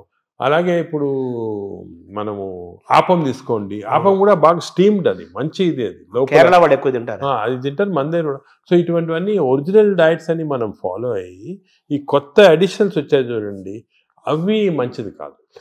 మన ఏ రీజన్లో ఉంటే ఆ ఆహారం తింటాం. కేరళ అనుకోండి, ఆ కేరళ వాళ్ళు తిన్న ఆహారం అది మంచిది, లోకల్గా వాళ్ళకి ఎక్కడ గ్రో అయిన ఆహారం తింటే అది చాలా మంచిది. మన ఈ వెస్టర్నైజ్ డైట్స్ వచ్చి చాలా ఇచ్చేస్తుంది. ఈ వెస్టర్నైజ్ డైట్స్ కూడా మన డైట్స్కి అడాప్ట్ చేసుకోవాలి. అవి తింటే కూడా మనం ప్యూర్ వెస్టర్నైజ్డ్ మెడిటరేనియన్ డైట్ మనం తినలేము. మన దానికి అడాప్ట్ చేసుకొని తింటే మనకి మంచిది. మన దోశలు వాళ్ళు తింటున్నారు, వాళ్ళ బర్గర్లు, పిజ్జాలు మనం తింటున్నాం. అదే మిస్టేక్. ఇప్పుడు మామూలుగా నేను విన్నాను, ఎవరో చెప్పగా విన్నాను, ఈ బ్యాక్టీరియా మైక్రోబయోమ్ ఇంపార్టెంట్ అని చెప్పారు కదా మీరు. ఈ క్రమంలో అసలు మన బ్యాక్టీరియా ఆల్మోస్ట్ మనం కోల్పోయి యూరోపియన్ బ్యాక్టీరియా వచ్చేసింది అంటున్నారు మనలోకి. అది కరెక్ట్. అంటే స్లోగా ఈ వెస్టర్నైజేషన్ వల్ల మనకి మంచి బ్యాక్టీరియా ఉంది, అది పోయి బ్యాడ్ బ్యాక్టీరియా వచ్చి ఓవర్టేక్ చేస్తూ ఉంది. సో మనం ఇప్పుడు అగైన్ దీని గురించి కూడా మేము చాలా రీసెర్చ్ చేస్తున్నాము. We are studying bacteria in different people in different places. మన కుంభమేళా జరిగింది, దాంట్లో చాలా బ్యాక్టీరియల్ స్టడీస్ చేసాము. అలాగే వీఆర్ డన్ మంచి రిజల్ట్స్ పబ్లిష్ చేస్తున్నాం. ఇప్పుడు నేను ప్రకారం మన బ్యాక్టీరియా, మన న్యాచురల్ బ్యాక్టీరియా, మన దేశంలో ఉన్న బ్యాక్టీరియా, మన ప్రాంతాల్లో ఉన్న మంచి బ్యాక్టీరియా, అవి ప్రిజర్వ్ చేసుకోవాలి. అవి చేయడానికి కొన్ని టెక్నిక్స్, కొన్ని మెథడ్స్ అవి ఉన్నాయి. అవి మేము ఇప్పుడు ఇంకోటి ఏం చేస్తున్నామంటే రీసెర్చ్, ఈ ఎక్స్టెన్సివ్ బ్యాక్టీరియా రీసెర్చ్ చేసిన తర్వాత ఏవి మంచి బ్యాక్టీరియా, ఏ చెడ్డ బ్యాక్టీరియా అని కనుక్కున్న తర్వాత, ఈ బ్యాక్టీరియా అనేది మన స్టూల్స్లో ఉంటాయి, కష్టం వేయటం, థెరపీలు ఏమి. So we're desiccating it and producing what is called capsules. అంటే ట్యాబ్లెట్స్, మన ఈ మామూలుగా యాంటీబయాటిక్స్ ఇటువంటి ట్యాబ్లెట్స్ బదులు ఈ డెసికేటెడ్ స్టూల్ క్యాప్సూల్సే ట్యాబ్లెట్స్ లాగిస్తున్నాం. భవిష్యత్తు అదే అంటున్నారు, ఫ్యూచర్ అదే దాని తర్వాత. సార్ మార్నింగ్ మన తెలుగు వాళ్ళం కాబట్టి మన ప్రాంతం మాట్లాడుకున్నాం. ఇప్పుడు మీ టాపిక్ అంతా లోకల్గా ఏ ఆహారం అవైలబుల్గా ఉందో 100 ఏళ్ల నుంచి అది తినండి. లోకల్గా మనం ఎలా ఉన్నామో దాన్ని ఫాలో సేమ్ ఫిజికల్ యాక్టివిటీ చూసుకోండి, same activity you don't have to. కానీ ఇప్పుడు ఆ ఆఫీస్లో కూర్చోవడం టైం లేకుండా వేరే అడ్వకేటింగ్, సరే ఎక్సర్సైజ్ 1 అవర్ చేయాలా, ఎక్సర్సైజ్ చేయాలా. ఈ ఎక్సర్సైజ్ కూడా ఇంపార్టెన్స్ ఏమంటే, అందరు నేను 1 అవర్ చేస్తున్నా సార్ టైర్డ్ అయిపోతున్నామని అంటుంటారు. ఎక్సర్సైజ్లో 2 టైప్స్ ఉన్నాయి. కొంతమందికి మార్నింగ్ ఎక్సర్సైజ్ చేస్తే మంచిది, కొంతమందికి రాత్రి చేస్తే మంచిది. ఇప్పుడు నేను ఫర్ ఎగ్జాంపుల్ నేను నైట్ చేస్తేనే నాకు ఫ్రెష్గా ఉంటుంది. మార్నింగ్ అది ఎలాగంటే బాడీలో లాక్టేట్స్ అని ఉంటాయి. లాక్టేట్ మెజర్మెంట్ చేసి మనం కనుక్కోవచ్చు. లాక్టేట్స్ ఎక్కువ అయిపోయాయి అనుకోండి, అప్పుడు నైట్ చేస్తే బెటర్. అది మరి ఎక్కువ సంకేతం తెలుస్తుందా? తెలిసిపోతుంది కదా మనకి. ఇప్పుడు బాడీలో ఎక్సర్సైజ్ చేస్తే, అది సింపుల్గా చెప్పాలంటే, సపోజ్ ఎక్సర్సైజ్ చేసామనుకోండి, ఎక్సర్సైజ్ చేసిన తర్వాత మార్నింగ్ ఎక్సర్సైజ్ చేసిన తర్వాత ఫ్రెష్గా ఉండదు, చాలా టైర్డ్ అయిపోయాం అనుకోండి, that means your exercise should be done in the evening. చేసిన తర్వాత ఫ్రెష్గా ఉన్నాం అనుకోండి, you should do in the morning. But సింపుల్గా అది కెమికల్గా కూడా మనం టెస్ట్ చేయొచ్చు. బాడీలో లాక్టేట్స్ తీసుకొని, ఎప్పుడు లాక్టేట్ లెవెల్ చాలా ఎక్కువ అయిపోయింది, ఫర్ ఎగ్జాంపుల్ నాకు పర్సనల్గా చెప్తున్నా కదా, నేను ఎక్సర్సైజ్ ఎవ్రీడే 1.5 hours చేస్తాను విగరస్ ఎక్సర్సైజ్. కానీ ఎక్సర్సైజ్ మార్నింగ్ చేశాను అనుకోండి, I feel dull whole day. అదే నైట్ చేశాను అనుకోండి బాగా ఫ్రెష్ ఉంటుంది నాకు. అది నేను నా లాక్టేజ్ మెజర్మెంట్ చేసి చూసుకున్నాను. అంటే మీరంటే డాక్టర్ కాబట్టి సైంటిఫిక్ గా ఎవరికైనా తెలుసుకుంటారు. మామూలు వాళ్ళు మీరు కూడా ఏం లేదు, ఇప్పుడు ఎక్సర్సైజ్ చేసి మీ బ్లడ్ శాంపుల్ లాక్టేట్ లెవెల్ పంపించారనుకోండి, లాక్టేట్ లెవెల్ మరీ ఎక్కువ ఉంటే మీరు నైట్ చేసుకుంటారు బెటర్. అంటే మన బాడీ సంకేతం ఇస్తుంది కదా, మైండ్ లో కూడా తెలిసిపోతుంది మనకి ఏది ఎక్సర్సైజ్. మీకు కూడా మార్నింగ్ వాక్ చేశారనుకోండి, కానీ ఇంకోటి ఏమంటే ఎక్సర్సైజ్లో ఏదో లీజర్లీ ఫ్రెండ్స్ మాట్లాడుకుంటా కాఫీ తాక్కుంటా ఏదో స్మోక్ చేసుకుంటా వాకింగ్ అది విగ్రెస్గా మినిమం పర్ అవర్ 6 kilometers నడవాలి. Minimum 6 is minimum. అంటే ఐడియల్ 5 kilometers అంటారు కాదు, 6 అదే సెకండ్. అదేవిధంగా ఈ ఎక్సర్సైజే కాకుండా మజిల్స్ చాలా ఇంపార్టెంట్. మనకేం తెలిసిందంటే మన మెటబాలిజము బాడీ నుంచి మజిల్స్ తెప్పిస్తే మంచిది బాడీకి. సో చిన్న చిన్న మజిల్ ఎక్సర్సైజెస్, హ్యాండ్ ఎక్సర్సైజెస్, ఈ కోర్ ఎక్సర్సైజ్ అంటాం, అంటే బాడీలో ఉన్న అబ్డామిన్ మజిల్స్ కోర్, ఈ కోర్ ఎక్సర్సైజ్ ఇవన్నీ చేసి మన బాడీలో muscle strength plus aerobics. Aerobic strength అంటే అలాగా వీ కెన్ డూ ఈ వాకింగ్, సైక్లింగ్, స్విమ్మింగ్, ఇవన్నీ ఏరోబిక్ ఎక్సర్సైజ్. ఈ రెండు ఈక్వల్ కాంపనెంట్ చేయాలి. మామూలు చాలా మంది ఉట్టి వాక్ చేసి వదిలేస్తారు, అది లీజర్లీ వాక్. రోజు పొద్దున ఒక 2-3 kilometers ఫ్రెండ్స్ నడిచి వచ్చి బాగా బ్రేక్ఫాస్ట్ తిని హ్యాపీ కరెక్ట్ కాదు, తెలియదు అది. So we have to do the correct type of exercise. Morning ఎక్సర్సైజా, ఈవినింగ్ ఎక్సర్సైజా, ఎంత ఎక్సర్సైజ్ చేయాలా, ఏ బాడీకి ఎక్సర్సైజ్ చేయాలా, abdomen central abdomen exercise, hands muscle, ఇవన్నీ కూడా కరెక్ట్గా అడ్వైస్ తీసుకొని చేయటం బెటర్. అంటే మామూలుగా కార్బోహైడ్రేట్స్, ప్రోటీను, మీటు ఇలా పర్ఫెక్ట్ సంపూర్ణమైన ఆహారం ఎలా ఇంపార్టెంటో మన ఎక్సర్సైజ్ ఫార్మేట్ ఎక్సర్సైజ్ ఎప్పుడు చేయాలా, ఏ ఎక్సర్సైజ్, అవి కూడా చాలా అది నెగ్లెక్ట్ చేస్తాం. వాకింగ్, ఏరోబిక్స్, ఇవన్నీ ఎక్సర్సైజ్ కాంబినేషన్ అది చేయాలి. ఇప్పుడు థర్డ్ కాంపోనెంట్ గట్ హెల్త్కి స్లీప్. స్లీప్ గురించి చాలా మిస్నామర్స్ ఉన్నాయి. అంటే చాలామంది బిజీ వాళ్ళు, ఇప్పుడు నేను కూడా మొట్టమొదట ఇది కూడా మిస్టేక్స్ చేసేవాళ్ళము. టైం లేదని చెప్పి 4 గంటలు పండుకోవటము అలా చేసి కొంతవరకు ఈ బ్యాక్టీరియా చాలా important. They are very sensitive to sleep. Bacteria కూడా పండుకోవాలి కదా, రెస్ట్ ఇవ్వాలి కదా. మనం సపోజ్ మన బాడీ వర్క్ చేస్తుంది, దాని రెస్ట్ అవి ఇరిటేట్ అయిపోయి గుడ్ బ్యాక్టీరియా పోతాయి బాడీలో. అంటే ఎలాగంటే మన ఆర్గనైజేషన్ ఎంప్లాయీస్ ఉంటారు, మన ఎంప్లాయీస్కి రెస్ట్ ఇవ్వకుండా రాత్రి పగలు పని చేయండి అంటే మంచోళ్ళు వెళ్ళిపోయి చెడ్డోళ్ళు మిగులుతారు, మధ్య ఫైట్ వచ్చి. అలాగే బ్యాక్టీరియా కూడా సేమ్ ఒక ఫ్యాక్టరీ లాగా లోపల. లుక్ ఆఫ్టర్ స్లీప్ నార్మల్గా ఇండివిజువల్గా ఒకరికి 8 hours, కొంతమంది 6 hours, అలా డిఫరెంట్ రేంజ్. 6 to 8 hours అంటాము, 7 hours నార్మల్గా యావరేజ్.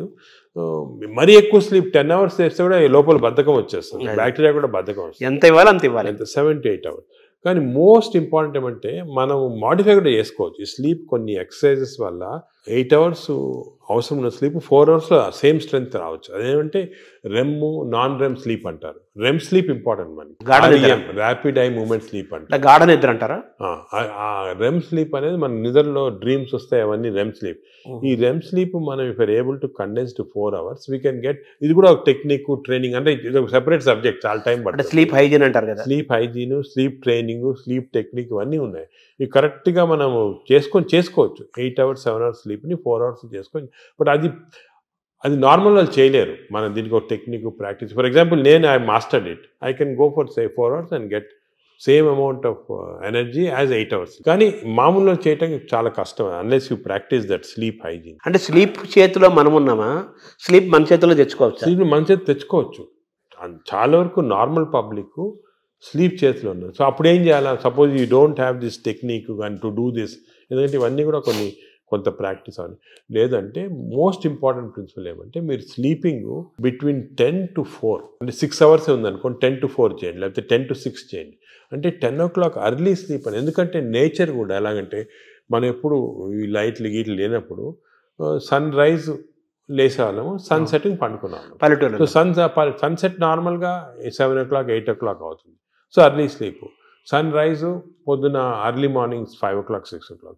సో ఆ sun rise sunset timing maintain చేస్తే కొంతవరకు న్యాచురల్ స్లీప్ చాలా హెల్తీ స్లీప్. అంటే బ్యాక్టీరియా కూడా చాలా సంతోషపడతాయి. అండ్ ఎవల్యూషన్ ఇది మిలియన్స్ ఆఫ్ ఇయర్స్ ఎప్పుడు వచ్చింది కాదు, కొన్ని మిలియన్స్ ఆఫ్ ఇయర్స్ ఎవల్యూషన్లో ఇలా తయారయ్యాం మనం. ఇప్పుడు ఈ గత 200-300 సంవత్సరాలుగా ఈ ఎలక్ట్రిసిటీ ఇవన్నీ రావడం జరిగింది. కానీ ఓల్డెన్ డేస్లో మనం చేసేది ఆ ప్యాటర్న్ ఫాలో అవుతుంది. So early bed, early getting up, early to bed and early to rise అంటారు కదా, అది సామెత మంచి కరెక్ట్ సామెత. అది మనకి చాలా మంది successful people have done that. ఇప్పుడు మనకి స్లీప్ టెక్నిక్, వర్కింగ్ స్టైల్ మారింది కదా సార్, మనకు మారింది కాబట్టి మనం ఈ కొత్త స్లీప్ ఎక్సర్సైజ్, స్లీప్ టెక్నిక్ చేసి కొంచెం మార్పు చేస్తున్నాం. ఫర్ ఎగ్జాంపుల్ నారాటోళ్ళు ఎర్లీ స్లీప్ పాసిబిలిటీ కాకపోతే I can modify this using these techniques and get the same effect. ఇది జనరల్ పబ్లిక్ చేయలేరు కదా. అంటే మెటాబాలిజం యాక్సెప్ట్ చేస్తుందా? అంటే మనం ట్రైన్ చేసుకోవచ్చు. స్లీప్ కూడా ట్రైనింగ్ ఉంది. అంటే మన ఎక్సర్సైజ్ ట్రైనింగ్, ఈటింగ్ ట్రైనింగ్ లాగా స్లీప్ లో కూడా ట్రైనింగ్ ఉంది. మన మైండ్ ట్రైనింగ్ అది ఉంది, కానీ అది జనరల్ పబ్లిక్ చేయడం కష్టం. కానీ జనరల్ పబ్లిక్ దానికి మేము అడ్వైస్ చేస్తామంటే స్లీప్ అర్లీ, గెటప్ అర్లీ, ఆ టెక్నిక్ మరి. అప్పుడు దాని అదేవిధంగా ఈటింగ్ కూడా దానికే మేము ఇప్పుడు చాలా దీంట్లో కూడా చాలా అర్లీగా మీ లాస్ట్ డిన్నర్ 7 o'clock తర్వాత తినకూడదు. లాస్ట్ ఫుడ్ బి 7 o'clock, 7 గంటల తర్వాత తినొద్దండి. ఆఫ్టర్ సన్సెట్ తినకూడదు. అంతే సన్సెట్ అంటే 7 మనం టైం పెట్టుకుంటే కొంచెం సన్సెట్ లేట్ కావచ్చు. అది ఇంకోటి ఏమంటే మన ఇండియాలో టైమ్ జోన్స్ చాలా వేరీ ఉంటాయి. ఇప్పుడు అస్సాంలో ఉన్న టైము, బాంబేలో టైం సేమ్, కానీ యాక్చువల్లీ కరెక్ట్ కాదు నేచర్ ప్రకారం. మనము 7 o'clock అని పెట్టామనుకోండి, అది ఈజీగా అర్థమవుతుంది. సో మామూలుగా మన బ్రేక్ఫాస్ట్ హెవీగా ఉండాలా, లంచ్ కొంచెం మోడరేట్గా ఉండాలా, డిన్నర్ చాలా లైట్గా ఉండాలా బిఫోర్ 7 o'clock. Simple principles. ఓవరాల్గా మన గట్ హెల్త్ అనేది మొత్తం present future everything gut health కాబట్టి ఈ గట్ హెల్త్ని మెయింటైన్ చేయాలంటే ఫుడ్, యాక్టివిటీస్ అండ్ స్లీప్, ఇవి కరెక్ట్ అని నార్మల్గా చెప్తుంటారు అందరు, ఫుడ్, యాక్టివ్స్ అయిపోయినా. అది కానీ దీంట్లో చాలా సైన్స్ వచ్చింది, మనం డిస్కస్ చేసాం కదా, దీనిలో చాలా నాలెడ్జ్ వచ్చింది, చాలా ఉంది. మనం ఒకప్పుడు ఈ sleep pattern, sleep hygiene, sleep ఎలా కంట్రోల్ అవన్నీ తర్వాత ఒక డిస్కషన్ పెట్టుకుంటాము. కానీ ఈచ్ ఏరియాలో ఫుడ్లో ఇంత నాలెడ్జ్ ఉంది, ఎక్సర్సైజ్లో ఈ టైప్ ఆఫ్ ఎక్సర్సైజ్ అందరికి తెలియదు. అందరంటే నిన్ను చాలా మంది పేషెంట్స్ని చేస్తున్నారు ఎక్సర్సైజ్. మా పొద్దున్న పూట మేము ఫ్రెండ్స్ అందరం వాకింగ్ చేస్తాం సార్, 2-3 కిలోమీటర్లు కబుర్లు చెప్పుకొని, సెల్ ఫోన్ మాట్లాడుకుంటాం. అంటే మాట్లాడుకోవచ్చు, కబుర్లు చెప్పుకోవచ్చు. కానీ బ్రిస్క్ వాక్ 6 km/h అనేది కాన్సెప్ట్. అదే విధంగా మజిల్ బిల్డింగ్, మీకు కోర్ మజిల్స్, అన్ని షోల్డర్ మజిల్స్, ఇవన్నీ కూడా కొంతవరకు బిల్డ్ చేయాలి. అది సబ్ టెక్స్ట్ అంటారు చూడండి, సబ్ టెక్స్ట్ అనేది ఉంది.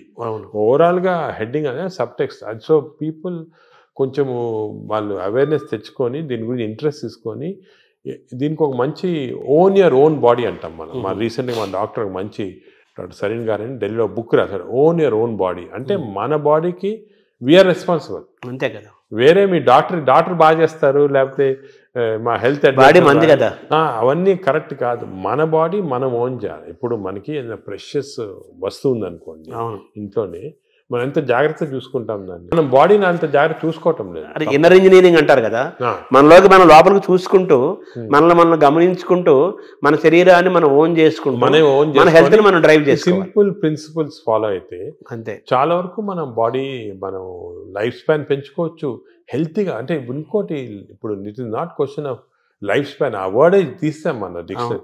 హెల్త్ స్పాన్ అంటే మనం ఎన్ని రోజులు బాగా జీవించవచ్చు. నార్మల్గా ఈ యానిమల్స్ అన్ని కూడా ఒక లైఫ్ స్పాన్ ఉంటుంది కదా, ఒక్కొక్క ఏజ్ ఉంటుంది. Human beings actually 120 years normal.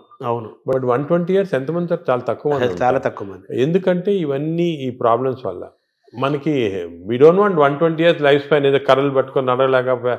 Health span మీకు 80 years or 90 years బాగా హెల్తీగా ఉన్నాం అనుకోండి, చాలా. అది సో హెల్త్ టాబ్లెట్, మెడిసిన్స్ ఇవన్నీ వేసుకొని ఎంత తక్కువ లైఫ్ స్పాన్ పెరుగుతుంది. ఇప్పుడు పరిస్థితి అది కరెక్ట్ కాదు. మనం ఎంత హెల్తీగా ఉంటే అసలు ఇవన్నీ కూడా diabetes, heart disease, liver fatty, ఇవన్నీ రివర్సిబుల్.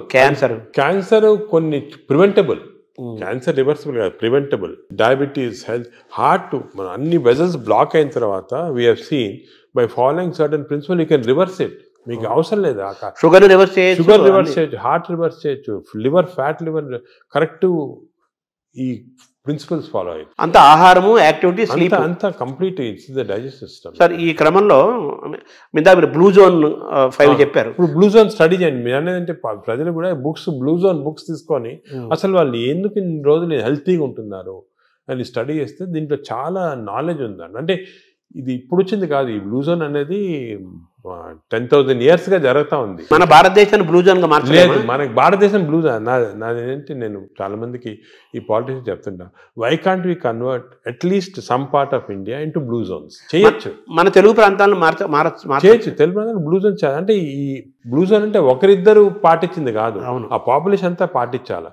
ఇప్పుడు ఒక పాపులేషన్ ఉన్నారనుకోండి, మనకి మంచి ప్రోగ్రెసివ్ పాలిటీషియన్స్ సీఎంస్ ఉన్నారనుకోండి, ఒక మంచి కాన్సెప్ట్ తీసుకొచ్చి ఐడియా, నేను అనుకునేది అందరికి ఉంది, అది మన దేశం అంటే ఆంధ్రప్రదేశే తెలంగాణ ఏదైనా కూడా బ్లూ జోన్స్ లాగా మార్చేసేవచ్చు, కానీ అందరు ఫాలో కావాలి. అంటే బ్లూ జోన్గా మారడం అంటే ఏం చేయాలి సార్? అంటే ఈ వాళ్ళు బ్లూ జోన్స్లో ఏం చేస్తారో స్టడీ చేసి మనం ఇంప్లిమెంట్ చేస్తే అయిపోతుంది. అంటే మీరు చెప్పిన ఆ మూడేనా? అంతే healthy food pattern, exercise pattern, life style, sleep pattern. వాతావరణ కాలుష్యం కూడా ఉంది, పొల్యూషన్. ఆ వాతావరణ పొల్యూషన్ లక్లీ మనకు అంత లేదు. ఇప్పుడు ఢిల్లీ అనుకోండి, అదే నార్త్ ఇండియా అనుకోండి, ఆ పొల్యూషన్ అనేది మనకు హ్యాండిల్ లేదు, ఏం చేయలేము. కానీ లక్లీ మనం ఇప్పుడు తీసుకున్నాం అనుకోండి, ఇప్పుడు అదేముంది, గ్రీనరీ ఇంక్రీజ్ చేసుకోవటము, అది అటువంటివన్నీ కూడా చేసుకొని ఈ మన waste plastics, for example other problems plastics.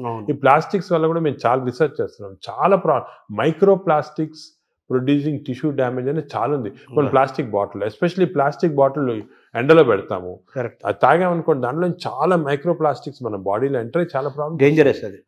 ఇటువంటివి మనం అదే కాకుండా ఇంతకుముందు కాపర్ వెజల్స్, అది కూడా మంచిది కాదు. What is the good vessels to cook, what is the vessels to, అవన్నీ కూడా కొన్ని న్యాచురల్ ప్రిన్సిపల్స్ ఫాలో అయితే. సరే, మీరు పద్మవిభూషణ్ తీసుకోవడానికి వెళ్ళినప్పుడు ఎలాగ ప్రెసిడెంట్ ఉంటారు, ప్రధానమంత్రి, కొంచెం ఒక సెకండ్ హ్యాండ్ ఇంటరాక్ట్ అయ్యే అవకాశం ఉన్న టైంలో మన భారతదేశాన్ని బ్లూ జోన్గా మార్చాలని అనుకుంటున్నాను, ఆయన ఇంటరాక్ట్ అయ్యే అవకాశం ఉంది? అంటే మనకి టైం అని దొరకలేదు. ఇవన్నీ కూడా డిస్కషన్స్ చాలా 1 hour 2 hours కూర్చొని డిస్కస్ చేసి, నేను పాలిటీషియన్స్ కూడా మన వాళ్ళు అందరూ ఇంట్రెస్టెడ్ ఉన్నారు, కానీ టైం దొరకాల కాన్సెప్ట్. ఇంకోటి, ఇది షుడ్ బి డన్ బై ప్రజలు కూడా డ్రైవ్ చేయాలి, ప్రజలకి అవేర్నెస్ రావాలి, అవేర్నెస్ వచ్చి మనం ఇటువంటి పాలిటీషియన్ ఎలక్ట్ చేసుకోవాలా. ఈ ఇంట్రెస్ట్ ఉన్న వాళ్ళకి, పాలిటీషియన్స్ ఇంట్రెస్టెడ్ ఇన్ హెల్త్, అదేవిధంగా న్యాచురల్ హెల్త్, ఆర్గానిక్ ఫుడ్, అటువంటి వాళ్ళని ఎక్కువ మనం సపోర్ట్ చేసాం అనుకోండి, ప్రజలు కూడా. అంటే ప్రజలు, ప్రభుత్వాలు, డాక్టర్స్ అందరూ కలిసి ప్రయాణం చేయాలి. ఇట్స్ ఏ కంబైన్డ్ పీపీపీ అంటారు, మోడ్ అంటారు చూడండి. అవును, పబ్లిక్ ప్రైవేట్, ఆ మోడ్లో రావాలి అందరు వచ్చి. ఎందుకంటే అల్టిమేట్లీ మనకి లైఫ్లో ఇంపార్టెన్స్ హెల్త్, అంతే కదా. అదేవిధంగా మనకి హ్యాపీనెస్ అవన్నీ ఉండాలంటే health is the most important. Ultimately health is the bottom line. అంతే, ఎంత రిచ్ ఉండి, ఎంత ఇండస్ట్రియలైజ్ అయ్యి, ఎంత సిటీ, ఎంత పెద్ద పెద్ద సిటీస్ డెవలప్ అయినా కూడా హెల్త్ లేకపోతే. అంతే కదా, చాలా మంది కోటీశ్వరులను చూస్తున్నాము, పెద్ద పెద్ద పదవుల్లో ఉంటారు, వాళ్ళు తినలేరు, తాగలేరు, నిద్రపోలేరు, ఎంజాయ్ చేయలేరు. I'm seeing so many rich patients, అవును, చాలా పెద్ద పొజిషన్ లో ఉన్నారు, చాలా వాళ్ళ ఫీల్డ్స్ లో చాలా ఫేమస్. సింపుల్ హెల్త్ ఫాలో కాకుండా they have damage that body. వాళ్ళు ఇప్పుడు ఫీల్ అవుతుంటారా, ఈ నాలెడ్జ్ మనకు ఉండుంటే 10 సంవత్సరాల క్రితం ఇలా ఉండేది కాదు. ఇప్పుడు నౌ నాలెడ్జ్ ఇస్ దేర్ కాబట్టి మీరు ప్రెస్ కానీ, ఎలక్ట్రానిక్ మీడియా కానీ, డిజిటల్ మీడియా కానీ, పొలిటికల్గా కానీ, అన్నీ అందరం కలిసి, మా డాక్టర్స్ అందరం కలిసి, this knowledge we have to give to general public. This knowledge is gold. This time వాళ్ళు కూడా, నేను అనేది అంటే మనం ఈ ఒక్క సెషన్లో గంట సేపులో అన్నీ చెప్పలేము.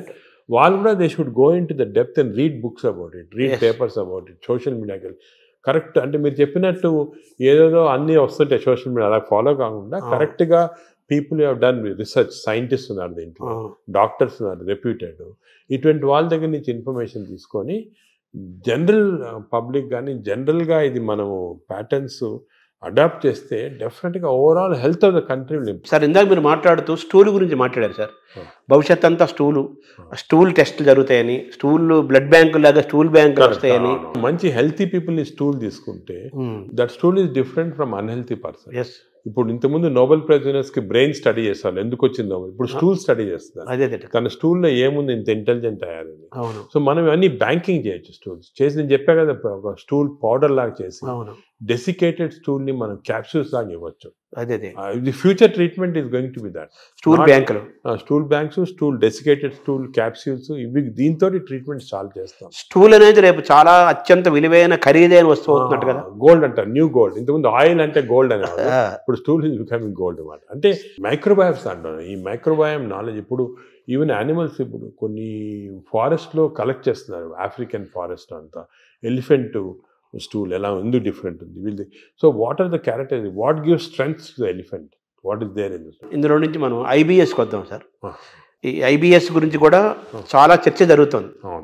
ఆ బౌల్ సిండ్రోమ్, ఇరిటబుల్ బౌల్ అంటారు కదా, బౌల్ సిండ్రోమ్, అది కూడా మనకు చాలా ఇంపార్టెంట్. చాలా మంది, కోట్లాది మంది ఫేస్ చేస్తున్న ఇష్యూస్ అవి. మీరు అన్నట్టు IBS 30% of normal population IBS ఉంది. ఐబిఎస్ అంటే ఏమి? ఐబిఎస్ అంటే symptoms because of gut changes. అంటే డైరియా రావచ్చు, కాన్స్టిపేషన్ రావచ్చు, పెయిన్ రావచ్చు, ఈ కాంబినేషన్ రావచ్చు. దీని అంటే కడుపు ఉబ్బరము, అరక్కపోవటము, కడుపులో మంటలు, బ్లోటింగ్, డిస్టెన్షన్, ఇది అది అగైన్ కనెక్టెడ్ టు మైక్రోబయామ్. ఈ ఇరిటబుల్ బౌల్ సిండ్రోమ్ అనేది అగైన్ చెడ్డ అలవాట్ల వల్ల, నువ్వు ఎక్కువ డ్రింక్స్ వల్ల, స్మోకింగ్ వల్ల, ఎక్సర్సైజ్ లేకుండా ఉండటం వల్ల, ఇవన్నీ కూడా.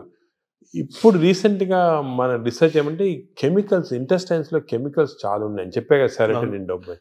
ఈ కెమికల్ ఇంబ్యాలెన్స్ వల్ల ఇంటెస్టైన్లో కూడా ఐబిఎస్ వస్తుంది. ప్లాస్టిక్ దాని రోల్ కూడా ఉంది కదా సార్ ఇందులో. ప్లాస్టిక్స్ చాలా పెద్ద రోల్ ఉంది. Microplastics are very danger. ఇది కూడా మన government has to take very serious. Plastics ban చేయటము, అదే కూడా విధంగా ఏ ఏరియాలో ఇప్పుడు ఈ ప్లాస్టిక్స్ అనేది పెద్ద ఇండస్ట్రీ. దీన్ని చేంజ్ చేయాలంటే చాలా డిఫికల్ట్. మనం ఫర్ ఎగ్జాంపుల్ ఈ ఫిష్లో చూసాం కదా, మేము కొన్ని ఫిషింగ్స్, ఈ కోస్టల్ ఏరియాస్ ఫిష్లో చాలా ప్లాస్టిక్స్ వాళ్ళు తినేస్తున్నారు. ప్లాస్టిక్స్ అంటే సీలో కానీ రివర్లో కానీ మనలో వేస్తారు. అవి తిని even not drinking plastics, even eating plastics containing food ఇండైరెక్ట్గా, మీట్, ఫిష్, దాంట్లో కూడా మిల్క్లో వెళ్ళిపోతున్నారు plastic. So good cholesterol, bad cholesterol అంటారు కదా సార్. అవునవును. మామూలుగా మీరు ఇందా చెప్పారు గుడ్ బ్యాక్టీరియా, బ్యాడ్ బ్యాక్టీరియా. ఈ గుడ్ కొలెస్ట్రాల్ని పెంచుకోవటం, బ్యాడ్ కొలెస్ట్రాల్ని పోగొట్టుకోవటం కూడా మనకి ఈ బ్యాక్టీరియా దీనికి మైక్రోబయామ్ లింక్ అయి ఉంటుంది. లింక్ ఉంది, లింక్. ఎందుకంటే ఇప్పుడు గుడ్ కొలెస్ట్రాల్ అంటే ఏమి అగే ఇది కూడా పోలీస్ మ్యాన్ లాగా. కొలెస్ట్రాల్ బాడీలో రొటేట్ అవుతుంది కదా, ఆల్ ద ఎల్డిఎల్ కొలెస్ట్రాల్ అంటాం. These are all bad people, terrorist, వీళ్ళందరూ they are bad people. HDL cholesterol అనేది పోలీస్ పీపుల్. ఈ హెచ్డిఎల్ కొలెస్ట్రాల్ కాన్స్టెంట్లీ బాడీలో తిరుగుతూ ఉంటుంది. ఎక్కడెక్కడ ఈ బ్యాడ్ కొలెస్ట్రాల్, బ్యాడ్ పీపుల్ ఉంటే తీసేస్తూ ఉంటుంది అన్నమాట. సో హెచ్డిఎల్ కొలెస్ట్రాల్ ఎక్కువ చేసుకోవాలి మనం, అంటే గుడ్ కాప్స్ని ఎక్కువ చేసుకోవాలి, గుడ్ పోలీస్ వాళ్ళని ఎక్కువ చేసుకోవాలి. అది ఫుడ్ హ్యాబిట్స్, ఎక్సర్సైజ్, కొన్ని పర్టికులర్ టైప్స్ ఆఫ్ ఫుడ్లో కూడా హెచ్డిఎల్ కొలెస్ట్రాల్ ఇంక్రీజ్ అవుతుంది. ఇవి చేసి అవి హెచ్డిఎల్ కొలెస్ట్రాల్ నార్మల్గా 40 లిమిట్, 40 కన్నా తక్కువ ఉంటే మంచిది కాదు. మీరు బ్లడ్ ల్యాబ్లో చెక్ చేసుకోవచ్చు. మీ హెచ్డిఎల్ కొలెస్ట్రాల్ 40 కన్నా తక్కువ ఉంటే మంచిది కాదు, అది ఇంక్రీజ్ చేయాలి. అబోవ్ 60 ఉంటే మంచిది, అంటే ఎక్కువ పోలీస్ వాళ్ళు ఉన్నారు మీ బాడీలో. ఈ ఎల్డిఎల్ కొలెస్ట్రాల్ 100 కన్నా ఎక్కువ ఉండకూడదు, మంచిది కాదు. 100 కన్నా తక్కువ ఉంటే 70, ఇప్పుడు మేము న్యూ లిమిట్ 70 పెట్టాము. ఎల్డిఎల్ కొలెస్ట్రాల్ 70 కన్నా తక్కువ ఉండి హెచ్డిఎల్ కొలెస్ట్రాల్ 60 కన్నా ఎక్కువ ఉంటే అంటే మంచి కాప్స్ ఉన్నాయి బాడీలో, ఈ టెర్రరిస్ట్ని, థీవ్స్ అని తీసేస్తున్నాయి అన్నమాట. సో అది ఏం చేయాలి, 60 HDL, less than 100 or less than 70 LDL cholesterol. Sir ఈ క్రమంలో మీరు బాగా అవేర్నెస్ తీసుకొచ్చే టాపిక్స్లో ఫ్యాటీ లివర్ ఒకటి తీసుకొస్తున్నారు కదా సార్. ఆ ఫ్యాటీ లివర్ పెరుగుతుంది కదా ఇప్పుడు చాలా. ఇది ఎపిడమిక్ అండి ఫ్యాటీ లివర్. నేను I'm very worried about it. ఎందుకంటే మేము స్టడీ చేస్తున్నాం పాపులేషన్స్ 30-40%లో మన ఇండియాలో ఈ ఫ్యాటీ లివర్ ఇండియాలో ఎందుకు ఎక్కువ ఉన్నాయంటే మన జీన్స్లో కొన్ని ఫాల్ట్ ఉంది. ఇండియన్ జీన్స్, మిడిల్ ఈస్టర్న్ జీన్స్లో కొంచెం ఫాల్ట్ వల్ల ఫ్యాటీ లివర్ ఈజీగా వస్తుంది. పొట్టలు వస్తుంటాయి. స్కాన్ చేసుకుంటే ఫ్యాటీ లివర్ కనపడుతుంది. ఈ లివర్ కూడా గట్ తర్వాత second most important organ is liver. ఈ liver is controlling heart. Fatty liver ఉన్న వాళ్ళు ఫ్యాటీ లివర్తో చనిపోరు. ఫ్యాటీ లివర్ ఉన్న వాళ్ళు హార్ట్ డిజీజ్తో చనిపోతారు, బ్రెయిన్ డిజీజ్ అంటారు. ఈ ఫ్యాటీ లివర్ కరెక్ట్ చేస్తే వాళ్ళు హార్ట్ కరెక్ట్ పోయి బ్రెయిన్ కరెక్ట్. ఫ్యాటీ లివర్ ఎలా కరెక్ట్ చేసుకోవాలి? ఫ్యాటీ లివర్ కూడా అగైన్ ఈ అన్ని ఎక్సర్సైజెస్ ఇవన్నీ కాకుండా మనకి కొత్త టెక్నాలజీ, కొత్త మెడికేషన్స్ అన్నీ వస్తున్నాయి ఫ్యాటీ లివర్ కరెక్షన్కి. ఫ్యాటీ లివర్కి మైక్రోబయామ్కి చాలా సంబంధం ఉంది. ఫ్యాటీ లివర్కి ఇంటెస్టైన్స్కి చాలా సంబంధం ఉంది. నవ్ వీఆర్ డూయింగ్ కొత్త రీసెర్చ్ ఏమంటే ఈ ఇంటెస్టైన్ డియోడనల్ మ్యూకోజాని మేము మార్పుడు చేస్తున్నాం ఎలక్ట్రోపోరేషన్ అనే టెక్నిక్ తోటి. అంటే చేంజ్ చేసేవచ్చు. చేంజ్ చేస్తే దాంట్లో ఫ్యాటీ లివర్ తగ్గిపోతా ఉంది అక్కడ. అంటే ఫ్యాటీ లివర్ నేను చేయటం లేదు, చిన్న ప్రేగుల్లో డియోడనంలో ఎలక్ట్రోపోరేషన్ చేసి ఆ మ్యూకోజాని చేంజ్ చేస్తే ఫ్యాటీ లివర్ నార్మల్ అయిపోతాం. ఇంకా కొంచెం చాలా రీసెర్చ్ జరుగుతుంది. అది విచిత్రం. We are going to come with a new device with which we can change the duodenal mucosa. దీన్ని డియోడినల్ మ్యూకోజల్ రీసర్ఫేసింగ్ అంటారు. అది చేస్తే లివర్లో ఫ్యాట్ పోతాం. తర్వాత ఇప్పుడు ఈ క్యాన్సర్ పెరుగుతోంది, దాని మీద కూడా మీరు రీసెర్చ్ చేస్తున్నారు. అలాగే షుగర్ను కూడా మనం రివర్స్ చేయొచ్చు అని కూడా దాని రీసెర్చ్ చేస్తున్నారు. వేరే సబ్జెక్ట్ లేదు, వేరే దాని. ఇప్పుడు మనం చేస్తున్న ప్రధానమైన రీసెర్చ్ ఏంటి సార్ ప్రస్తుతం? అంటే ఇవన్నీ ఏరియాలో మేము మామూలుగా మెటబాలిక్ హెల్త్ పైన చేస్తున్నాం ఎక్కువ. మెటబాలిక్ హెల్త్ అంటే ఇవన్నీ fatty liver, obesity, diabetes, heart disease, sugar, BP, ఇవన్నీ కూడా కొలెస్ట్రాల్ అన్నీ మెటబాలిక్ హెల్త్ కింద వస్తుంది. దీనిపైన చాలా రీసెర్చ్. అంటే నేను చెప్పినట్టు ఒక రోజు మాట్లాడుకోవచ్చు మన రీసెర్చ్ గురించి. మేమేం చేస్తున్నాం అంటే మా యానిమల్ ల్యాబ్, మా దగ్గర పెద్ద యానిమల్ ల్యాబ్ ఉంది. యానిమల్ ల్యాబ్లో రీసెర్చ్ చేసి హౌ టు ట్రాన్స్లేషనల్ రీసెర్చ్ అంటారు. We have India's largest translational research centre. ఇంకోటి ఏం చేసామంటే మేము నాట్ ఓన్లీ ఇక్కడ డాక్టర్స్ కాకుండా ఐఐటీలో ఉన్న ఇంజనీర్స్ని, అలా IIITలో ఉన్న ఆర్టిఫిషియల్ ఇంటెలిజెన్స్ ఇంజనీర్స్ని, అదేవిధంగా హైదరాబాద్ యూనివర్సిటీలో ఉన్న మైక్రోబయాలజిస్టులు అందరూ కూడా తీసుకొచ్చే కన్సోర్షియం లాగా చేసి we are doing extensive research in this area. Because మేము చేసే రీసెర్చ్ ఇప్పుడు రేపు మీకు రాకపోయినా ఒక 4-5 yearsలో చాలా చేంజెస్ వస్తాయి. 4-5 years అంత తొందరగా వచ్చేస్తే I'm aiming in 5 years time we should change this whole concept in metabolic health. ఈ రీసెర్చ్ వల్ల మన దేశంలోనే కొత్త ప్రోడక్ట్స్, కొత్త టెక్నిక్స్, కొత్త టెక్నాలజీ, కొత్త హెల్త్ సబ్స్టెన్సెస్, మేము చెప్పాం కదా డెసికేటెడ్ స్టూల్ క్రాప్స్, ఇటువంటివన్నీ కూడా తీసుకొచ్చేస్తాం. ఐఎమ్ కాన్ఫిడెంట్ 5 yearsలో. ఇంకోటి ఏమంటే we are also trying to form a big consortium with other hospitals in the country. ఇప్పుడు ఆల్ ఇండియా ఇన్స్టిట్యూట్ ఉంది మెడికల్ సైన్సెస్ ఢిల్లీలో, అదేవిధంగా PGI చండీగఢ్లో ఉంది. ఇవన్నీ కూడా అందరం కూడా షుడ్ కమ్ టుగెదర్. ఇప్పుడు this is the lesson we are learn from western country. యుఎస్లో అనుకోండి మేయో క్లినిక్, క్లీవ్లాండ్ క్లినిక్, ఇవన్నీ కూడా కలిపి చేసి ఫాస్ట్గా వచ్చేస్తాయి రిజల్ట్. ఒకరొకరు చేయాలంటే 10-15 సంవత్సరాలు పడుతుంది. ఇందాక మీరు ఒక మాట అన్నారు కదా సార్, ఈ జీన్స్ గురించి అన్నారు. మన జీన్స్ వల్లనే మనకి ఫ్యాటీ లివర్ పెరుగుతుంది, పొట్టలు అన్ని స్టడీ చేసి పెరుగుతుంది అంటున్నారు. మన ఇండియన్స్ లో రివర్స్ చేయలేమా మనం?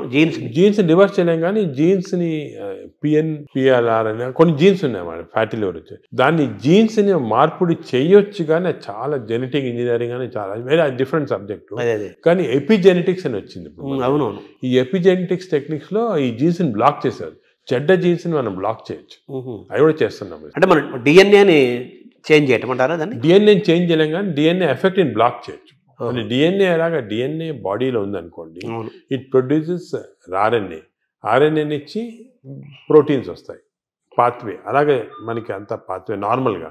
సో మనం చెడ్డు డిఎన్ఏ ఉన్నా కూడా అది చెడ్డ ఆర్ఎన్ఏ కాకుండా బ్లాక్ చేయొచ్చు. సార్ ఈ క్రమంలో ఈ బ్యాక్టీరియా మేనేజ్మెంట్లో మనకు యోగా, సూర్య నమస్కారాలు, ధ్యానము, స్పిరిచువల్ థింకింగ్, కళలు ఇవన్నీ ఉన్నాయి కదా. అంటే స్పిరిచువల్ థింకింగ్ అంటే మెడిటేషన్ టైప్, బ్రెయిన్ అంటే management of brain management, various meditation అటువంటి చేయొచ్చు. అదేవిధంగా యోగా కూడా కొంతవరకు ఇట్ ఈస్ బెనిఫిషియల్ అని చాలా రీసెర్చ్ జరిగింది ఇంట్లో. ఇవన్నీ ఎలాగంటే వీఆర్ మాడ్యులేటింగ్ అవర్ బ్రెయిన్లో ఉన్న కెమికల్స్ మాడ్యులేట్ చేస్తున్నాం. దాంతోపాటు గట్ బ్యాక్టీరియా ఇవన్నీ ఇప్పుడు యోగాలో చూసాము, అది కూడా రీసెర్చ్ చేస్తున్నాము. యోగా కన్సిస్టెంట్గా చేస్తే బ్యాక్టీరియా చేంజ్ అయిపోతుంది. అవునా? So all these things are interconnected. సో మీరు చెప్పినట్టు చాలా పెద్ద కన్సోర్షియం ఫామ్ చేసి we are doing lot of research. అంటే ఈ షుగర్ అనేది మనకి, ఈ డయాబెటీస్ అనేది మోస్ట్ ఛాలెంజింగ్ గా ఉంది. అది కూడా మనం విల్ గెట్ ఆన్సర్స్. ఇవన్నీ కూడా part of the research will get good answers. So reverse చేసే అవకాశం మనకు ఉంది. కొత్త అన్ని కూడా రివర్సిబుల్ అండి. షుగరే కాదు, ఈవెన్ హార్ట్ బ్లాక్స్, అదేవిధంగా బ్రెయిన్ ఇది డిమెన్షియా, న్యూరలాజికల్ ప్రోగ్రెషన్ అన్ని రివర్స్ చేసేయచ్చు. మనకి మెయిన్ రీసెర్చ్ ఏమంటే we have to work on this preventable. ఒక్కసారి జబ్బు వచ్చిన తర్వాత బదులు మనము ప్రివెన్షన్, రివర్సిబిలిటీ అంటే వచ్చిన తర్వాత ఎలా మార్పు చేయాలి, దీనిపైన అంత కాన్సన్ట్రేషన్. ఈ ఒబెసిటీని తగ్గించడానికి, అలాగే ఈ షుగర్ డయాబెటీస్ని కంట్రోల్ చేయడానికి ఇంజెక్షన్స్ వచ్చాయి అంటున్నారు.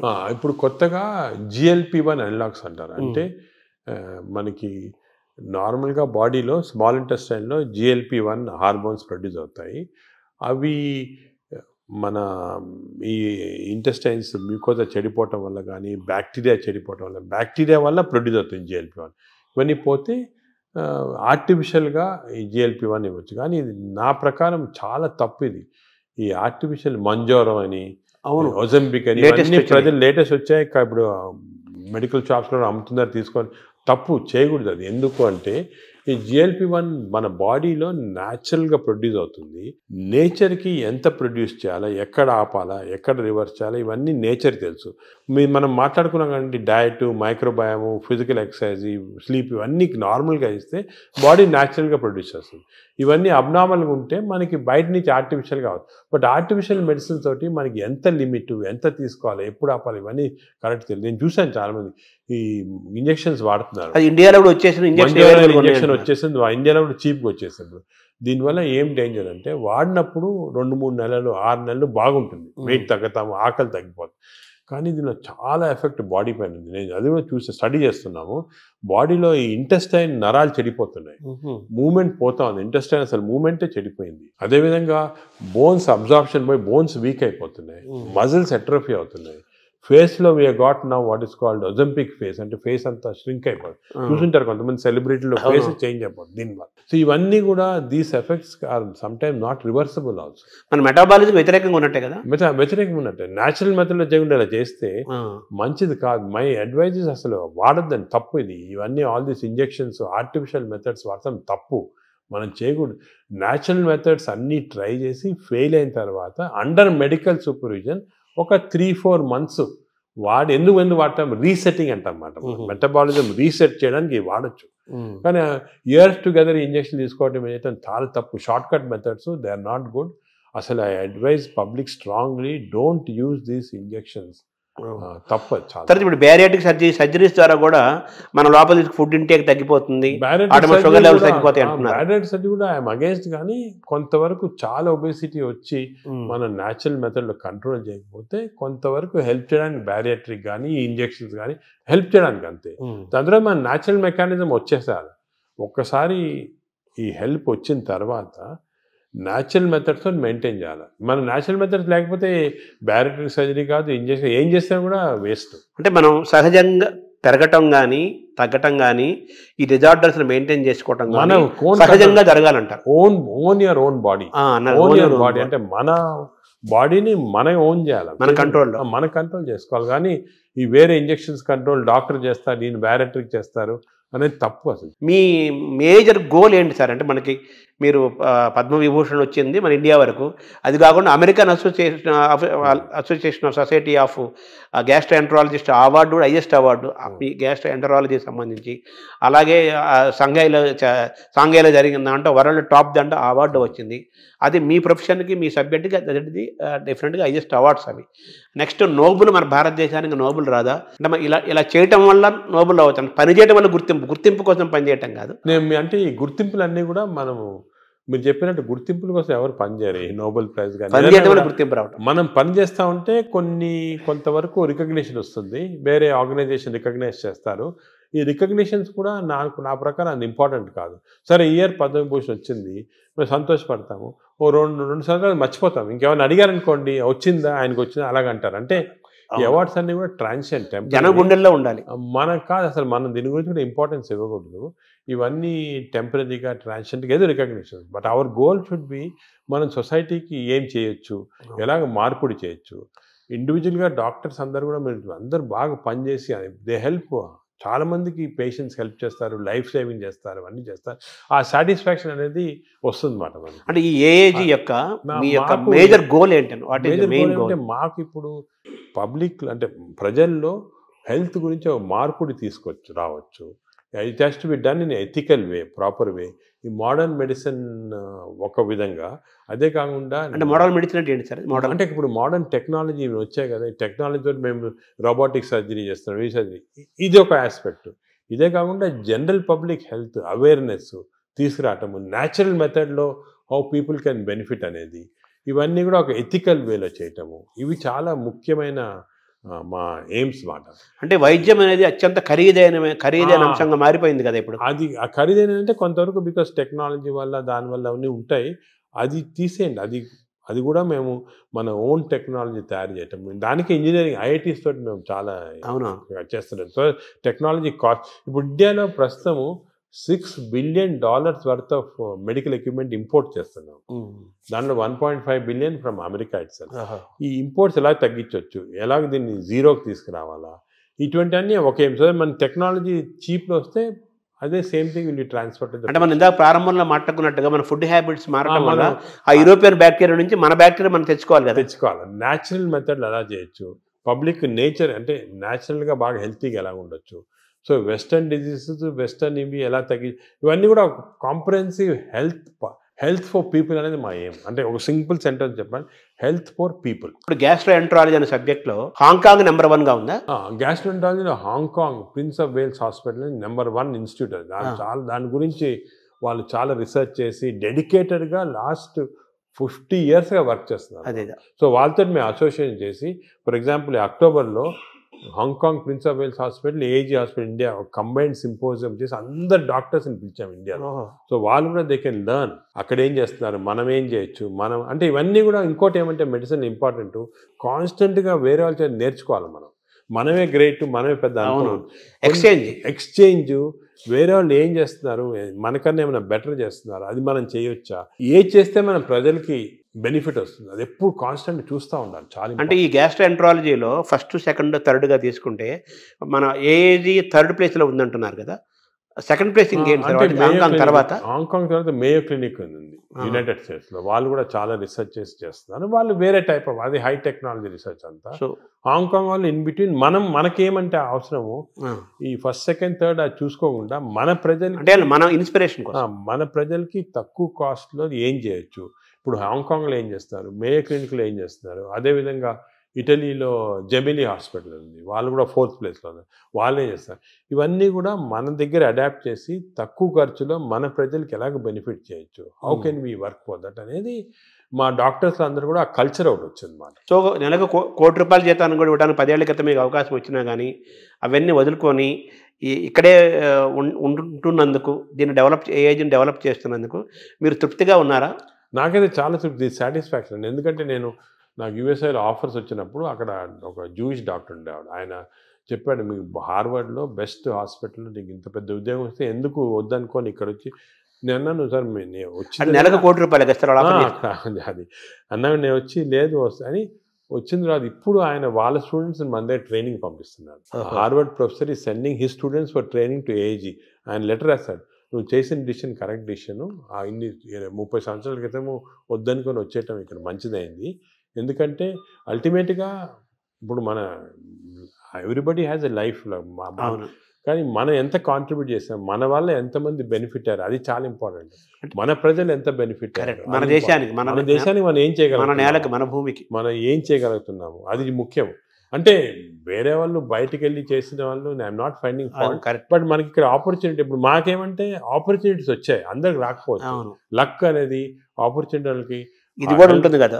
అంటే సొసైటీ వాళ్ళు హెల్ప్ చేసిన, మీరు చెప్పినట్టు రాత, డెస్టినీ, అదే గవర్నమెంట్ కూడా హెల్ప్ చేయటము, అన్ని గవర్నమెంట్ కూడా బాగా హెల్ప్ చేస్తారు. సో మిమ్మల్ని మీరు రివ్యూ చేసుకుంటే ఒకసారిగా మీ కెరీర్ని మేజర్ ఇన్స్పిరేషన్స్ కానీ లేదా టర్నింగ్ పాయింట్స్గా తీసుకుంటే, మీరు పెథాలజిస్ట్గా ఉండాల్సింది ఇట్లోకి నాన్నగారి అడ్వైస్ తోటి గ్యాస్ట్రో రావటం ఒక సబ్జెక్ట్ ఒకదాన్ని చెప్పచ్చు. నాకు చాలామంది చిన్నప్పటి నుంచి మా టీచర్స్ కానీ, పేరెంట్స్ కానీ, లీడర్స్ కానీ, సొసైటీలో చాలామంది ఇన్స్పిరేషన్ కానీ హెల్ప్ చేశారు. మామూలు నేనేమంటే ప్రతి వాళ్ళు కూడా I see something what is the positive and try and adapt చూసుకుంటామాట. అలా చూసుకుంటే లాట్ ఆఫ్, అంటే అందరూ నాన్నగారేనా మీ పెథాలజీ గ్యాస్ట్రోఎంట్రాలజీ రావడానికి మేజర్గా? మా ఫాదర్ చాలా స్ట్రిక్ట్ మనిషి. ఆయన లైఫ్ లాంగ్ కూడా సర్వీస్ చేసి థౌజండ్స్ ఆఫ్ స్టూడెంట్స్ని ట్రైన్ చేసి సొంతంగా ఏం చేసుకోలేదు. అంటే ఆయన పాపం డబ్బు ఏం చేసుకోలేదు. చాలా ఆయన మామూలుగా ఇంట్లో ఉంటే కూడా చిన్న బల్బు ఆన్ చేసి, ఎలక్ట్రిసిటీ ఎక్కువ అవుతుందని చెప్పి బల్బులు కూడా ఆన్ చేశాడు కాదు, చిన్న బల్బ్ కింద కూర్చుంటారు చేసి చాలా పబ్లిష్ చేసి ఒక కల్చర్ అనేది మా దాంట్లో ఇంబైబ్ చేశాడు. నువ్వు ఇలా ఉండాలా, ఇది ఇంపార్టెంట్, సొసైటీకి ఏమైనా చేయాలి, కానీ నువ్వేమైనా చేసుకుంటే ఏం లాభం వేస్ట్ అని చెప్పి ముందు నుంచి నన్ను ఎంకరేజ్ చేశారు. ప్రాక్టీస్ వద్దు, you setup institution, do research, do service అని. ఆ మెయిన్గా ఆయన ఉన్న ఎయిమ్స్ అనేది మాకు బాగా ఇన్కల్టేట్ అయిపోయి దాని గురించి ఆ పాత్వే ఫాలో అవుతున్నాం. ఆయన కూడా మన దేశం, మన నేల అనే ఫీలింగ్ ఆయన కూడా చాలా ఎక్కువ. ఆయన కూడా వాషింగ్టన్ ఆర్మ్స్ఫోర్డ్ ఇన్స్టిట్యూట్ అని చాలా పెద్ద అమెరికన్ ఇన్స్టిట్యూట్లో వర్క్ చేసి వచ్చారు. ఇక్కడికి వచ్చి మన ఫస్ట్ విశాఖపట్నంలో ప్రొఫెసర్గా వచ్చాడు పెథాలజీ, దాని తర్వాత కర్నూలు, గుంటూరు, దాని తర్వాత హైదరాబాద్లో డైరెక్టర్ ఆఫ్ మెడికల్ సైన్స్, అదేవిధంగా నిజామ్స్ ఇన్స్టిట్యూట్ ఫస్ట్ డైరెక్టర్ ఆయన. అవన్నీ మన కాకల సుబ్బారావు గారి కంటే ముందు కాకల సుబ్బారావు ముందు ఫస్ట్ నాన్న డైరెక్టర్, దాని తర్వాత సెకండ్ కాకల సుబ్బారావు. సో అలాగా ఫుల్ సర్వీస్. ఆయన చూస్తే ఒక ఇన్స్పిరేషన్, అరే అసలు ఆయనకి ఏం వేరే ఇది లేదు, ఈ కూడా మేడ్ లాట్ ఆఫ్ మనీ, కూడా గాన్ ఇన్ డిఫరెంట్ రూట్, అవన్నీ ఏం లేకుండా ఇంత. అంటే మిమ్మల్ని మీరు ఇప్పుడు ఎలా మేనేజ్ చేసుకుంటున్నారు సార్? మీకు ప్రొఫెషనల్ స్ట్రెస్ అలాగే మీకు అందరిలాగే మీకు 24 hours కదా. అంటే స్ట్రెస్ అనేది దానికి ట్రిక్ ఏమంటే చిన్న సింపుల్ ట్రిక్ అండి, you have to enjoy your work. Enjoy చేస్తే స్ట్రెస్ ఉండదు. ఇష్టపడమంటారు, ఇంటర్వ్యూ చేస్తున్నారు, మీరు ఎంజాయ్ చేస్తున్నారు, అలాగా ఎంజాయ్ చేస్తే మీకు 10 ఇంటర్వ్యూలు చేస్తే మీకేం స్ట్రెస్ ఉండదు. అలాగే నాకు కూడా సీరియస్ పేషెంట్స్ వాళ్ళ లైఫ్ సేవ్ చేస్తున్నాము. ప్రతి పేషెంట్కి ఒక స్టోరీ ఉంది, ప్రతి పేషెంట్ వెనకాతల ఒక లైఫ్ ఉంది. అవన్నీ మేము తీసుకుంటే we enjoy everything we do. ఆ ఎంజాయ్మెంట్ వచ్చిందనుకోండి అసలు స్ట్రెస్ 24 hours వర్క్ చేయొచ్చు. Only thing is proper nutrition, proper exercise, proper sleep అనేది మాస్టర్ చేయాలి. అది మాస్టర్ చేస్తే మిగతా అంతా. అంటే ఏఏజీని ఎలా చూడాలనుకుంటున్నారు భవిష్యత్తులో మీరు? నేను ఏఏజీ మా ఏమంటే it should become one of the best hospitals మన దేశంలో కాకుండా ఈవెన్ వరల్డ్ వైడ్. ఆల్రెడీ వచ్చేస్తుంది లక్కీ. న్యూస్ వీక్ మ్యాగజైన్ చాలా మేజర్ ఇచ్చేసారనమాట. సెన్సస్ చేసి దే రేటెడ్ ఇండియాలో only hospital taken is AAG. AAG is one of the best hospitals in the world ని they given that certificate. మీరు బయట చూసింటారు. అవును, మొత్తం తీసారు అది. So I'm very satisfied. కానీ ఇంకా కూడా చేయాలంటే ఒక లెవెల్కి వచ్చామని చెప్పి మనము వదిలేసుకుంటే స్లోగా డిటీరేషన్ వస్తుంది. కాన్స్టెంట్గా బి అవేర్ ఆఫ్ దిస్. ఎందుకంటే ఇంకోటి మన దాంట్లో నేను చూసి మా స్టూడెంట్స్ చాలామంది మా ట్రైన్ చేస్తుంటాము. We got very bright students ఇండియాలో, మంచి డాక్టర్స్, బ్రైట్ స్టూడెంట్స్.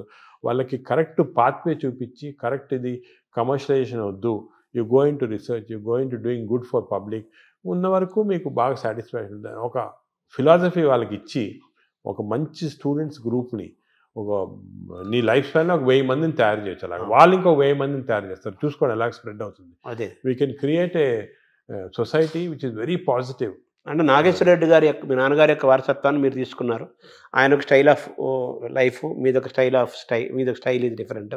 పైకి ఇలా లేపారు ఏజ్ అనే దాన్ని. ఇప్పుడు నెక్స్ట్ మీ నెక్స్ట్ జనరేషన్ ఉన్నారు మా ఆల్రెడీ సెట్ చేసాము. నెక్స్ట్ మంచి నాకన్నా మంచి వాళ్ళు ఉన్నారు నెక్స్ట్ జనరేషన్లో. రీసెర్చ్లో కానీ సొసైటీలో పనిచేయడానికి కానీ అందరు సెట్ అయిపోయారు. నేను ఇప్పుడు ఇర్రెలెవెంట్. ఈ స్టేజ్ అయిపోయింది నాది. నా పని అయితే అయిపోయింది. నెక్స్ట్ జనరేషన్ ఆల్రెడీ స్టార్ట్ చేశారు. నేను ఇప్పుడు ఉన్నా లేకపోయినా కూడా డిఫరెన్స్ లేదు. అలాగే వాళ్ళు నెక్స్ట్ జనరేషన్ సెట్ చేస్తారు. ఒక వ్యవస్థను క్రియేట్ చేసి వాళ్ళు నెక్స్ట్ జనరేషన్. నేను అనుకున్నాను మన దేశానికి అంటే ఏమంటే మనం కొంచెం లేట్ అయింది మన డెవలప్మెంట్లో దాంట్లో కానీ. ఇప్పుడు జపాన్ చూసుకోండి, వరల్డ్ వార్ తర్వాత ఎంత హార్డ్ వర్క్ చేసి వాళ్ళు వచ్చారు. ఇప్పుడు మనము ఇప్పుడు స్టార్ట్ చేయాలి. చైనా కూడా వాళ్ళు కూడా యాక్టివ్, వాళ్ళు వేరే వాళ్ళంతే డెమోక్రసీ కాదు కాబట్టి ఈజీ అయిపోయింది. ఇప్పుడు మనం ఏం చేయాలంటే నెక్స్ట్ 20-30 years ఇలాగ అందరూ ఒక ఆశయంతో ఒక ఇచ్చేయాలని వర్క్ చేస్తే మన దేశం కూడా విల్ బికమ్ బెటర్. మీరు డాక్టర్స్కి, పబ్లిక్కి, ప్రభుత్వాలకి ఇచ్చే ఒక సింగిల్ మెసేజ్ ఏంటి సార్? సింగిల్ మెసేజ్ ఏమంటే నేను let us all work together, work hard, create the best culture. మన దగ్గర ఉంది best culture in the world. Thank you sir.